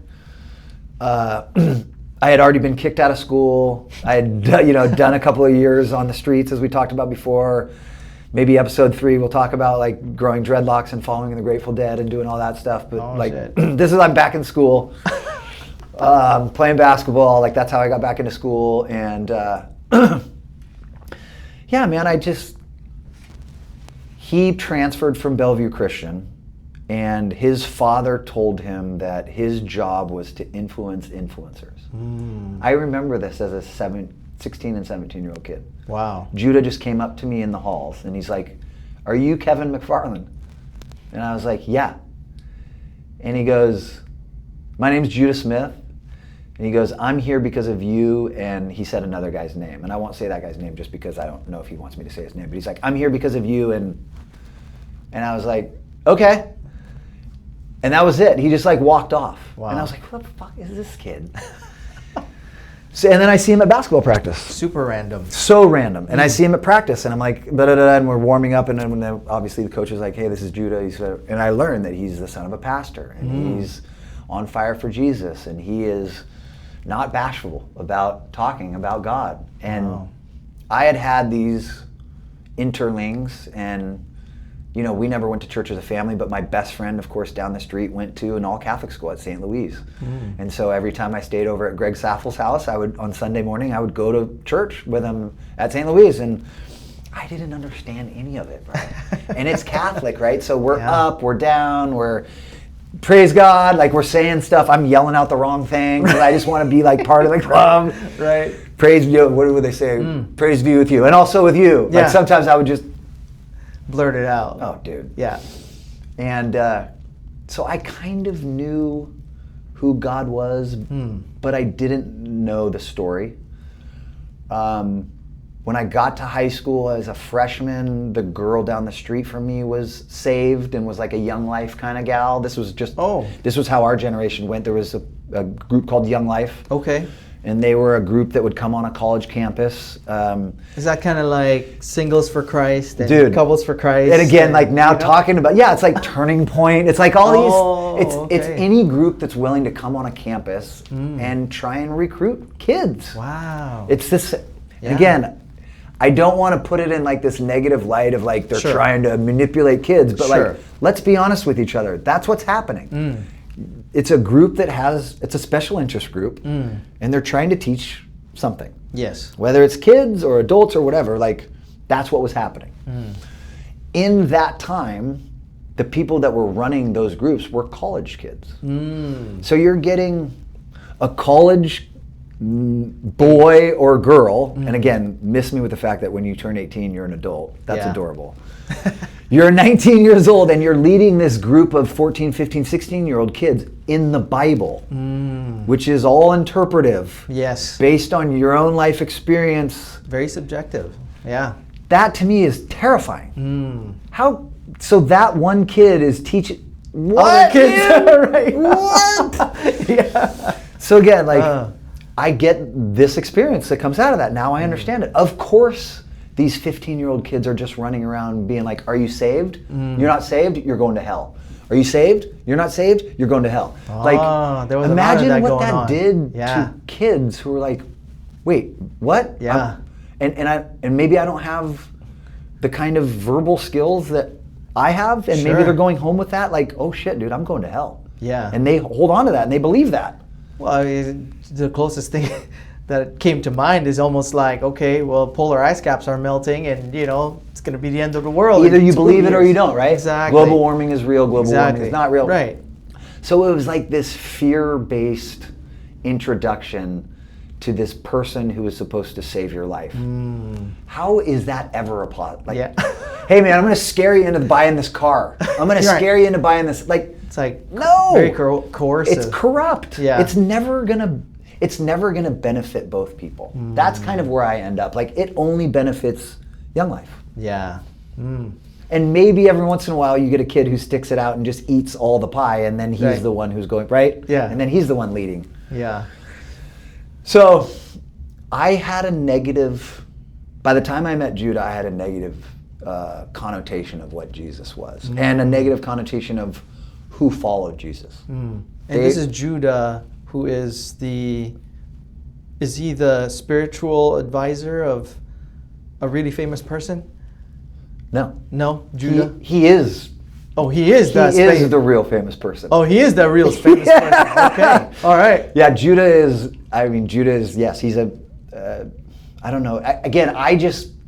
Our friendship has lasted since we were 16. Nice. Like, I just look at him as a scrawny 16-year-old kid who lived up on the plateau, that we played basketball, that we would wrestle on the weekends, and he was like trying to convert me and my friends to love God.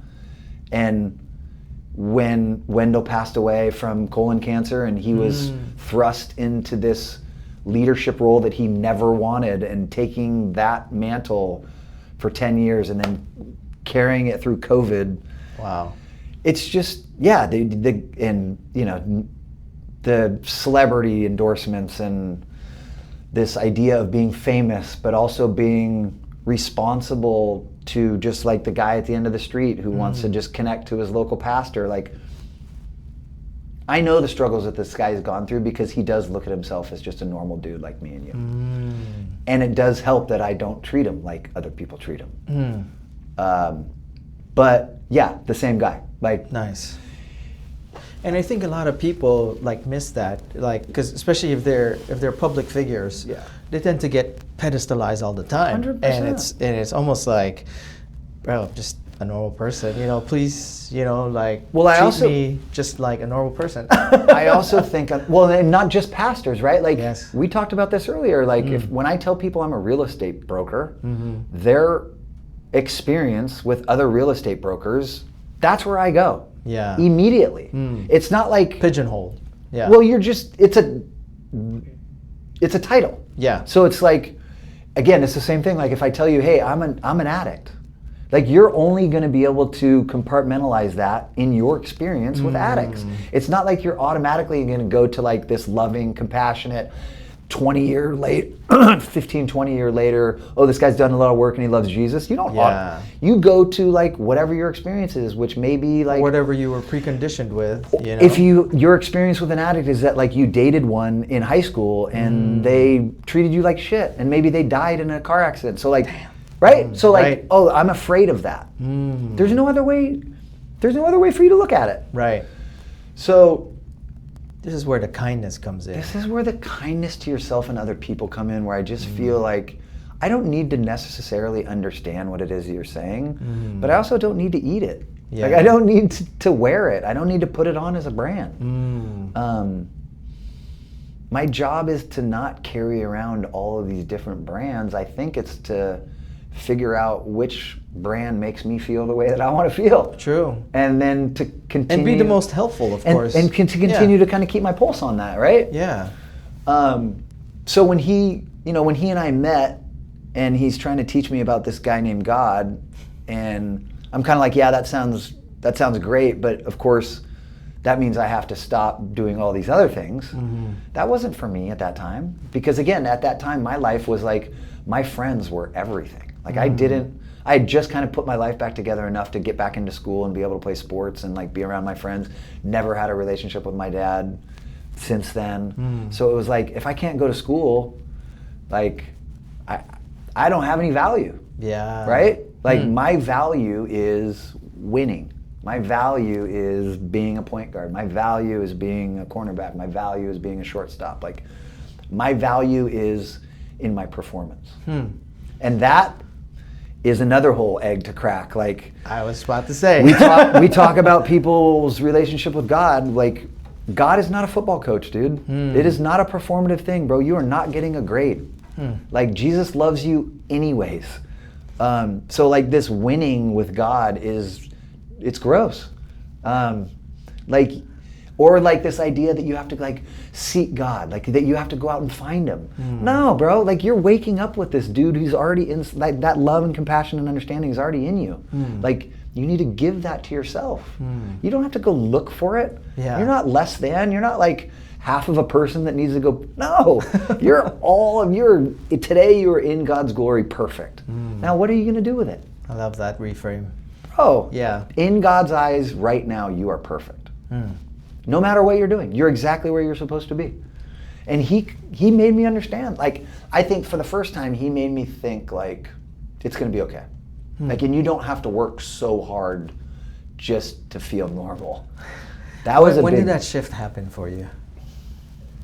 I mean, unfortunately, it didn't happen until I got sober at 31 because I didn't have enough immersion in that life. Like, I was still really being fed by keg parties and girls and all of the earthly shit through high school and definitely into college. Like, I didn't get sober till 31, and most all of my destruction was from 21 to 31. Like, for that 10 years, I mean, it was. We talked a little bit about it. I mean, it was on, dude. I got hemmed up a lot, and not because it was anyone else's fault. Like, that was all me. Right.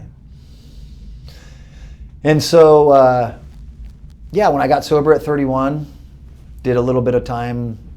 The state of Washington, you know, they'll sit you down and just ask you to marinate for a little bit. Yeah. But coming home and getting into a program, going to meetings, understanding what I believed I needed was a spiritual program. The 12 Steps is a spiritual program, and at its core, it asks you to believe in something greater than yourself. And to me, that was the first time, literally the first time in my life, probably at 34, 35, that I felt like I didn't have to do it all. Like, I could ask for help. I could take another man's advice.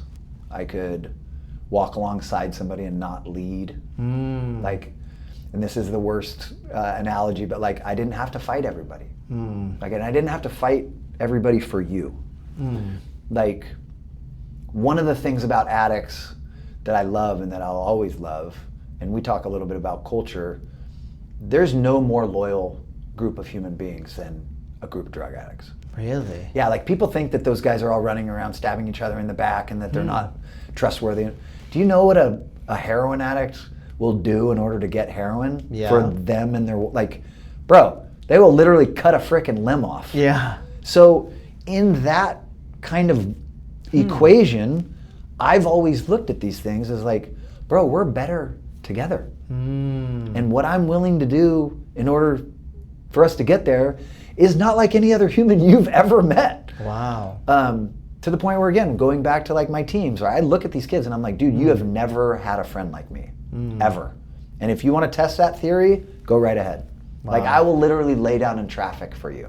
Damn. There'll be rules and regulations and like, you're gonna have to do something for me. Of course. Like, this is how the world works. Yeah. But like, you'll never meet somebody more willing than me. Damn. And I plant my fucking flag in that, dude. That's crazy, bro. You talked a lot about positions that you play for sports. Sure. Loyalty. Yeah. Right? Yeah. Have you ever been approached or considered joining the armed forces or the military? Bro, that's the best question you've asked. I believe that was probably my higher calling. Really? Yeah. Like, my dad's dad was in the military. He was a lieutenant colonel. Like, my dad probably should have gone into the military, and he was like the FU to his dad, which is why he went the other way. Oh. But yes, knowing what I know about myself now, and knowing what I love, and knowing what makes me happy and what makes me sad, as a 17 or 18-year-old, if I could have gotten into a position to where I was responsible for other people, it would have been a really good place for me to be. Really? Yeah, and I didn't know, again, like, if somebody would have taught me early on that the leadership capabilities that I was given by the Lord were amazing, but like the bigger responsibility was me figuring out how to tender it, right? And how to give it away to other humans. Yeah. I think I would have absolutely flourished in the armed forces. Like, is that what makes you sad about it? I'm 48 now, dude. Like, I can't go back. Yeah, Right. yes. Right. Like, me now, knowing what I know now as a 26-year-old in the Army, fucking forget about it, dude. Like, I'm building universal soldiers, like, no doubt about it. Damn. But with E16. But with compassion and understanding for other humans, right? Like, I want to put together these Mr. Potato Heads that look exteriorly on the exterior. Yeah. Like me, like, and like you. Yeah, dude, I'm put together. I know who I am. But like, if you get to scratching, you're gonna probably unearth shit that you didn't think was underneath there. Because your experience with somebody in your mind that's put together doesn't have that. Yeah. Right? They don't have the sobriety, they don't have the penitentiary, they don't have the homelessness, they don't have the addiction. And that's fine. You don't have to understand it, but I think your responsibility as a person who walks upright on this earth is to be like, yeah, I want that, or yeah, I don't want that. It's no different than the other thing. It just might come with a couple more rules, or maybe you're gonna have to get a little uncomfortable in order to connect to me.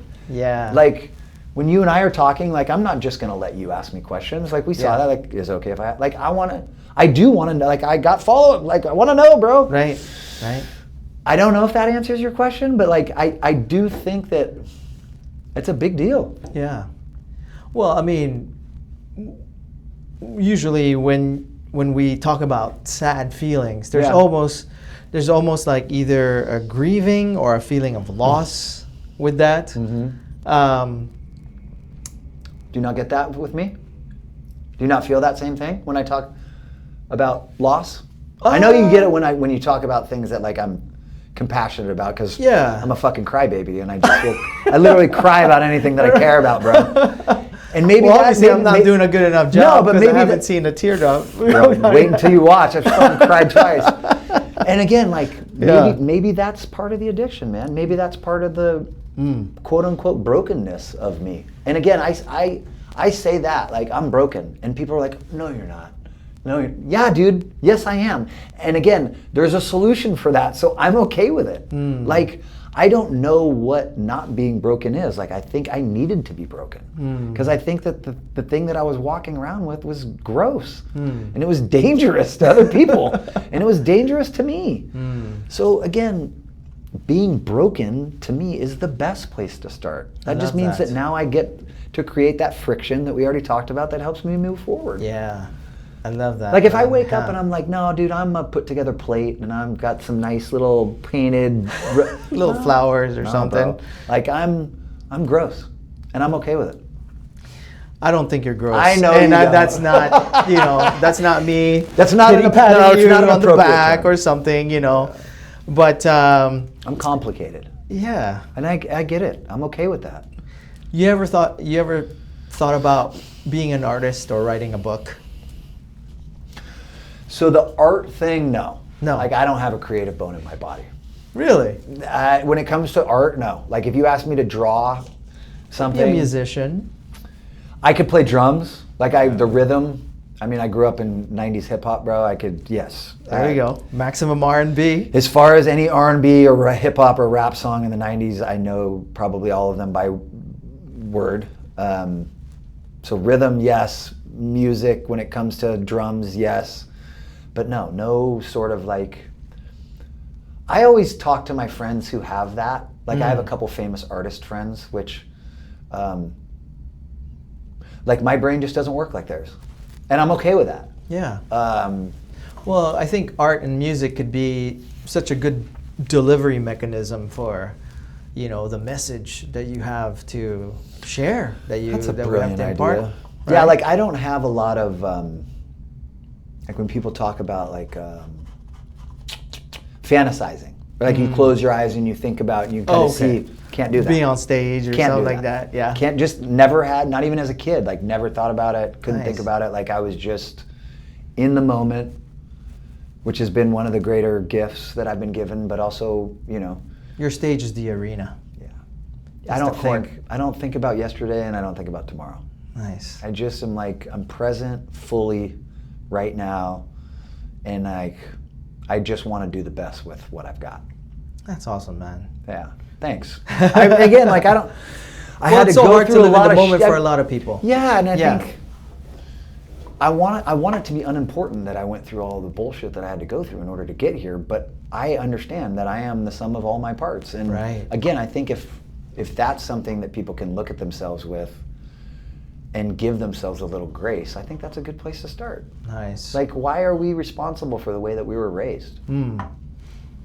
Like were you gonna raise yourself, bro?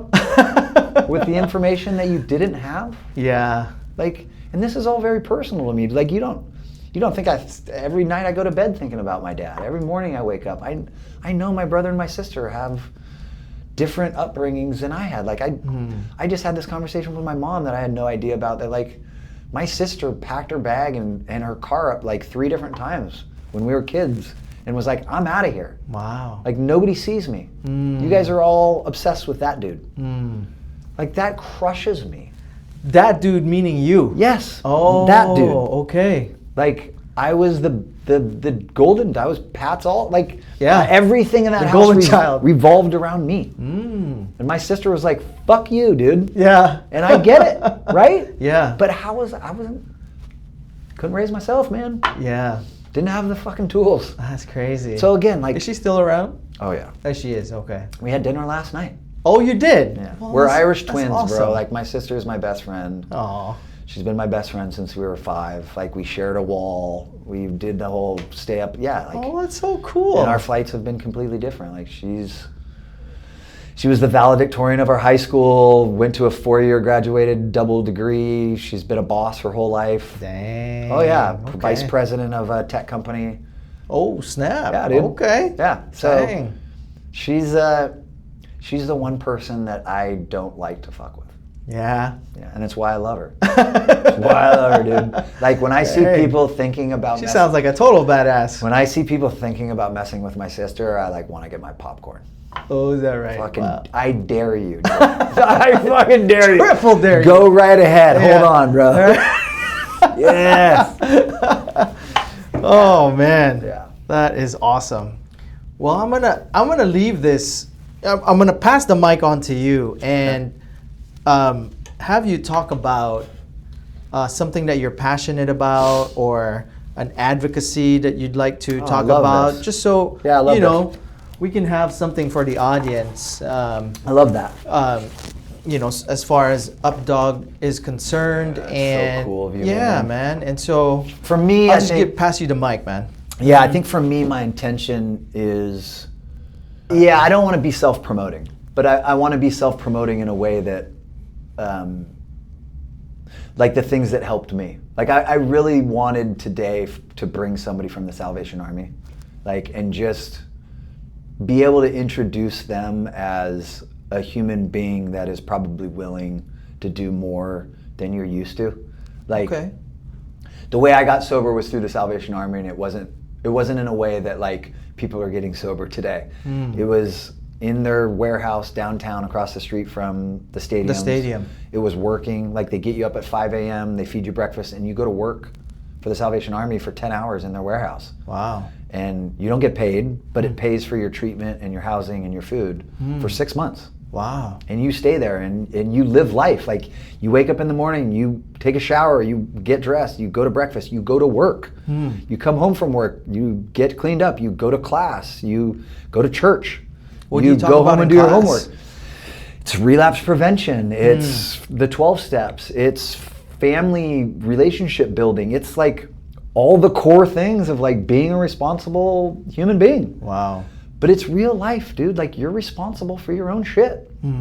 And then you're going to counseling and you're talking to certified counselors, and you're getting the kind of treatment that you would get from a regular treatment center, but you're not doing it for 28 days and then getting kicked back out into the real world. Like, you're living somewhat of a real life. It's full immersion. It's full immersion to the point where you're working, you're going to outside meetings, you're connecting at home with your kids, your wife. It's allowing you this kind of gap period to kind of try on sobriety in society. Wow. And make a decision. Like, and it's a 12-month program, so you can stay there for 6 months in the program, and then you can stay there for 6 months and just live and go to work and save money. Wow. So that by the time you get out, you can go and do your own thing and not have to worry about getting an apartment or getting a car. Like it is, in my estimation, the best program that exists. Interesting. And it still exists. And it's also free. Wow. It is literally free, to where if you go to Lakeside for 28 days, it's going to cost you $12,000 a month.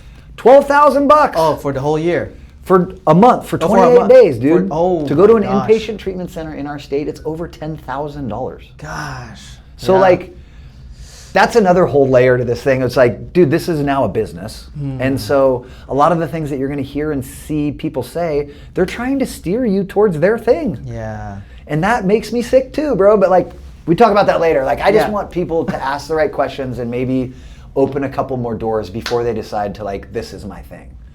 Because yeah, man, there's people out there that are just trying to get you to their treatment center, or they're just trying to get you to buy their thing. I ain't selling nothing. Yeah. Only my opinion for now. Like, and so yeah, man, like, I went for 6 months and I did the thing, and I had to examine the way that I made all my decisions, and I had to examine the way that I treated everybody in my life. And I would say, I mean, even 6 months wasn't enough. I would have liked to do it longer. Really? Yeah, well, because again, if you're learning that much about yourself in that situation, I think you want to stay. So again, like, if you're asking me if I wanted to plug a third party, selfishly, I would love to talk about myself, but I would say if somebody's experienced any sort of addiction problems or any sort of alcohol problems, or if they just want to connect with somebody who is willing to be compassionate towards their flight, the Salvation Army is the greatest thing out there. I mean, they help people with housing vouchers and cars and treatment and travel and like, I just worked with a kid who's trying to get custody of his kids back, and like the court said that he had to have a car so that he could pick him up, so we got him a car, and now he gets an apartment with his kids every other weekend. Now he's with his sons. Like, bro, it's everything, right? It's real life. Yeah. So yeah, whether I'm the tip of that spear and they want to reach out to me and I'm introduce them directly to whatever contact at the Sally, or they just want to call the Salvation Army in Greenwood, Seattle, like, I would encourage anybody who has a need to reach out to the Sally. That's really very heartfelt. Thank you. Shout out to Salvation Army. I mean it, dude. I mean it. And yeah. Who was your mentor there? Where you learned? Yeah, great question. So the guy that I wanted to bring with me today, and he's going to hear this, his name is Julius Herd. He now runs a 16-unit apartment complex that the Salvation Army owns that allows guys after they graduate from the program to live and rebuild their life. Wow. And Julius graduated from the program with me in 2013, so he's been sober for a long time, and he's this like 49-year-old dude from Georgia, black dude, swag, and he just swagged out, huh? He just will sit and listen, and he loves dudes unconditionally, and he's kind of like me, where he's willing to put himself aside in order to do for somebody else. That's something that is so tough to do for a lot of people right now, it seems. I do agree with you. I wish and hope and pray that we can wake up more days and just be so thankful for what we have, because in that arena, it makes it really easy to give. Yeah, and then again, I'm not smoking crack, dude. I get we have hard days, and life isn't all kumbaya and peace pipes, bro. Like, life is fucking hard, bro. It is any hard. means necessary, right? Like, there are these freaking places, right? Yes. It can't always be like, Kevin's so stoked. No, bro, I have days where I turn my phone off and I will sit in a sauna for an hour because I shouldn't be around other people. Yeah. right? That's truth. Yeah, But I love the sauna too, man. yeah, if I'm being honest with myself, I'm much better just being a good conduit of the next right indicated thing. That's awesome, man. Yeah. Yeah. And I know you do the same thing, bro. I'm doing my best, Yeah. to, be more, again, I think you and I have this in common, and I'm beginning to realize it more now that we spoke in a second time, is, we like to pour into our community and the people that we, that we are part of, right? Because it's given us so much. Yeah. And I think, again, it's just that natural flow of things where we just can't keep on receiving and receiving and receiving. It has to be a mutually growing and beneficial way. And this is why I do what I'm doing right now with this is, I mean, the people that make the most money out of podcasting, they're like super small. And you look at the top 10. Totally. I ain't doing this for that. I am doing it because I'm genuinely curious about the people that I interview. Yeah. And I know that's right too. you know what I mean? Yes, And of course, just because wanna as soon be as you able to- walk in, you can feel it. Dude. just want to It's be able to intentional. share more of what people's experience are and have a platform for people to be able to tell their story. Love it. And so, Can I ask you something? Sure. Yeah, so I do love that because that is one of my non-negotiables. Like, I want to be around people that I can pour into, but there is this expectation that, like, hey, bro, I want to be poured into too, Yes. right? Sure. So at what point as men, because this is difficult, do we stand up and say, hey, man, I'm not filled. Like, I need. Yeah. Like, when and how do we do that? Is that a question for me Yeah. or kind of like? Like, I know how I would answer it, I think, sometimes. Yeah. But, like, I'm not such an idiot that I don't think I can learn. Yeah. Like, at what point, at what level of our expectations as men of God to expect some reciprocation? And that's the most interesting thing is, really I came into doing business. Well, let's just talk about business, for example. Really where I get the most fulfillment is when, people trust me about their business. In our business, it's real estate. Yeah. So it's assisting them with the moving process, the marketing process, the negotiating process, the whole So transaction. when your clients win, Yeah. Yeah. That's that's it. And I think it may have something to do with a little bit of combination of, being men and also being in the Asian culture where it's like, we're afraid of asking, like asking for help. It's not it's almost like you have to like really draw it out. Yeah, dude. You know what I mean? that's why. So, Again, that's why I'm asking, because I would even Yeah. push back and be like, we're not afraid to ask, but we're Yeah. afraid if somebody else finds out Yeah. that we asked for help. Yeah. Like, It could I'm be not that too. It's, right? it's a lot of that. The I would judgment say. part of it? The judgment part of it. Certainly the same in our culture, dude. Like, again, Yeah. it may be a different. I'm certainly in yours, being an older culture and being Oh, yeah. more successful. Oh yeah. Honestly, For sure.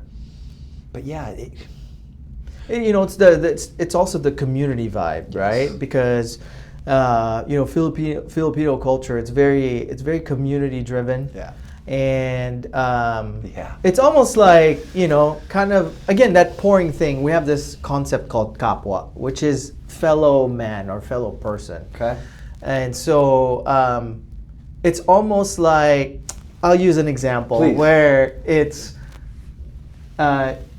almost like expected. Yeah. Where the toxic side of it or the unproductive side of it is almost like we almost kind of expect it, but It's worth it. Not even that, but where I realized where the shortcoming of that was, well, nobody is reading your mind and nobody knows exactly what Totally. it is that you need. Yeah.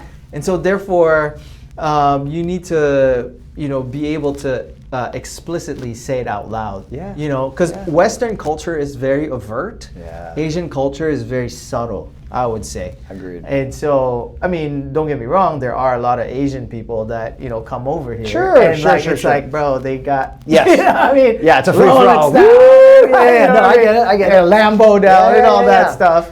But I would say that's more of the minority. That's brilliant, You dude. know what I mean? Than it is the majority. So If you Yeah. remember in the first little time that we shot outside of the stuff that we kept, we Yeah. talked about my obsession with other cultures. yeah. I grew up obsessed with the black culture because I was a young athlete. My entire bedroom was covered in athletes, none of them white. Right? Allen Iverson, my favorite player. The music I Oh. listen to, everything's black, right? Yeah. Everything's overt to the people that are raising me. Like, Yeah. What was it about AI that you really liked a lot? so Allen Iverson was the very first basketball player, in my opinion, in the NWA that crossed over between like style and hoop. Oh. Like the cornrows, like culturally, cornrows, tattoos, the clothes that he wore, and within 2 years, every single person in the NBA dressed and acted exactly like him. So it was like this thing of like, again, influencers. Right. Like, that's what I was told at a young age, and that's kind of right, wrong, or indifferent how I've operated. Like, I look for people like you. Like, I want to look for people who are the heads of state to like, I want to know that guy. I want him to influence me, and I want to influence him. Alan did have that edge. Bro. Yeah, he had a lot of that. Even today, like if you go ask Shai Gilgeous-Alexander, like, who's your guy? It's Allen Iverson. And that's the best point guard player in the game in 2026, talking about the best point guard and player in 1994, Dang. right? So again, maybe this is the overall arcing thing. Like, you're adorable, dude. Things don't change as much as you think. Yeah. They do. Don't try Life to be is cute. life, hoops is hoops, right? Right. Like, it's all cyclical. It's all gonna come back around. It all still matters. Yeah. It's all about relationships. Yeah. Don't let somebody pee in your face and tell you it's raining. Like, ask right? questions. Yeah. Yeah, ask why. Yeah. Right. Um, Is Allen Iverson the GOAT for you? I mean, MJ's the GOAT, Yeah. but in my mind and in the way that I hooped, AI was the GOAT. Oh. Yeah. Nice. Nice. Shout out to Allen Iverson. Heck yeah, bro. All right. Well, I think we explored a lot I agree. and really was got so much- down to It was so much less intrusive yeah. for me. Yeah, and intrusive probably is the wrong word. I was worked up the first time. Yeah. Yeah. I was ready and I was Yeah. excited.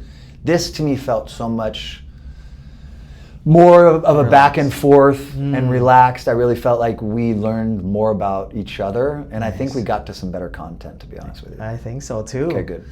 Well, if we can wrap up this episode of our webinar today, I just want to ask you one last question. Please. And that is, if you were going to say something to our audience right now and you want to impart with this, you know, what would be the biggest lesson that they could take away from your story, beyond the real estate success, Yeah. beyond the athletic success, and beyond money or accolades? You know, how would you like to wrap this up and close this episode? I would just challenge people to lead with a little bit of grace and understanding. You talked about that. Yeah, I mean, grace has been this thing that I've just been obsessed with. One, because I never learned how to give it to myself. Like, that's been the biggest, like, first of all, give yourself grace. Like, we're in this world now where we're so hard on ourselves, and our schedules and our partners and our jobs are so demanding, and we're pulled in so many different directions and asked to, like, understand things that we should never even care about, and what our opinion is about things that we don't understand or have any experience in.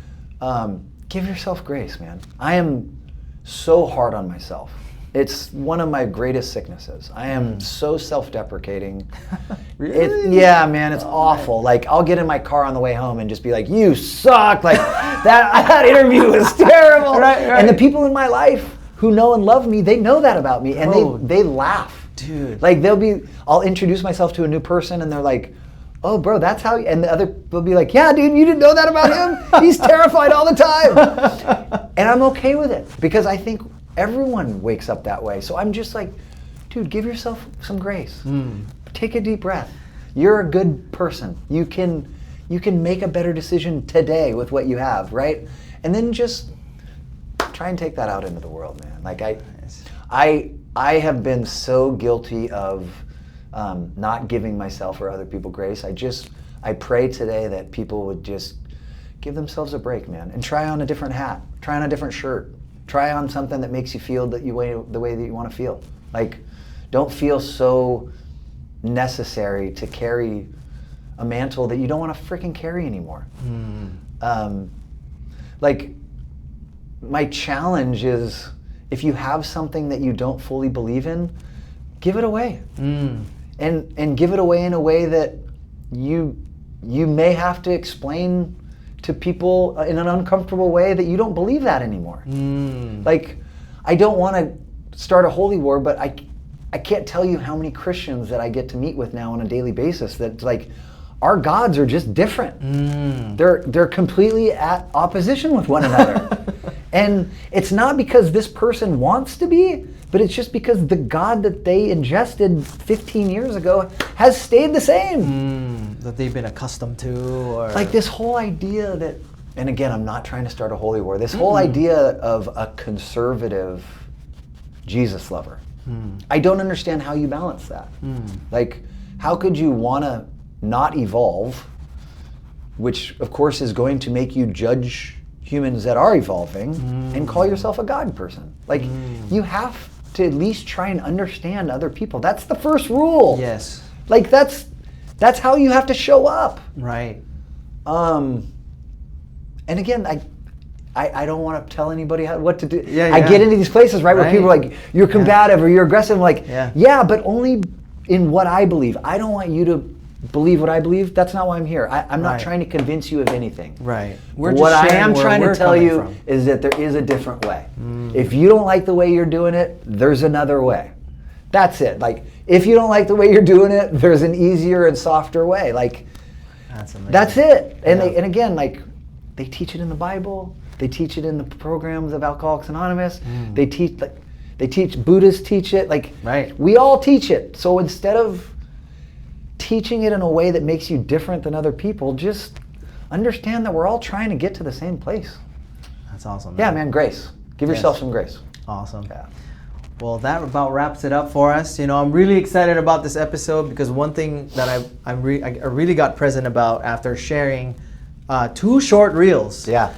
It's just how much love people are out there, right? Your people, bro. Well, not my people. They pound that heart people, button, like, well, because dude, and if you don't think this is something that I'll ask, and you don't even know. We all have somebody in our life that we love who deals with addiction. You are one person away. I fucking promise you. If you're honest with yourself, you know somebody that battles that. Yeah. And so people try and act like it doesn't exist in their life, and I heard what happened to Jamie's son down the street. We wish him well. We want to talk about somebody else's problems so that we don't have to talk about our son who's battling overwhelming depression and can't get along with anybody at school, so we have to homeschool him. Like, bro, talk about your stuff. Talk about your stuff with your humans. Give yourself some grace. Everybody else is dealing with it in their house too. Like, how many people that you grew up with that were kind of looked at as like oh man, that's the all-American family. And now you get to be 40 plus years old and you're like, dude, did you hear what was going on in that house? Yeah. So again, like, I mean, just looking back, I got present to right now as well. You just got 3 of them. You just got 3 of them in your head. So again, dude, laugh at yourself a little bit. It's not. Would you? What would be another word that you would describe grace? I mean, love is obviously the easiest synonym, but like, give them a break, dude. Give your partner a break. Give him a break. Give your fucking friends a break, or like, give them some understanding. That would be some really powerful shit. Like, if you and I weren't getting along, and without me trying to like come back to you and fix what happened, like, if I just like, hey man, I understand where you're coming from. Like how powerful is that? Yeah. Like I don't necessarily agree with it, but I get it. Just a little acknowledgement. Dude, I'll tell you something personal. Like I just tried to date a girl and she rejected me. Yeah. I'm kidding. I just tried to date a girl and she rejected me, and I had to look at her and be like, you know what? I don't agree with you, but I respect it. And I respect that, right? Like you're standing on business. Right. Good for you. Better than you trying to pretend to be someone else, and then I'm trying to pretend to be someone else, and then now I'm guessing at what it is that you want because I don't really know you. Right. Bro. And having to pivot and all the time. This happens in our lives every day. Facts. And you're not special. Everyone, 8 billion people. Dang. So again, like you can keep doing that, or you can just be honest with yourself and be like, yeah, it happens. I'm gonna do it different, or I'm gonna not do it at all, or I want to try and treat it differently. Like I want to try and do something different. I don't know. I don't know, but it all goes back to that maybe. Like maybe I'll wear a cowboy hat and everybody will treat me different. There you go. I don't know.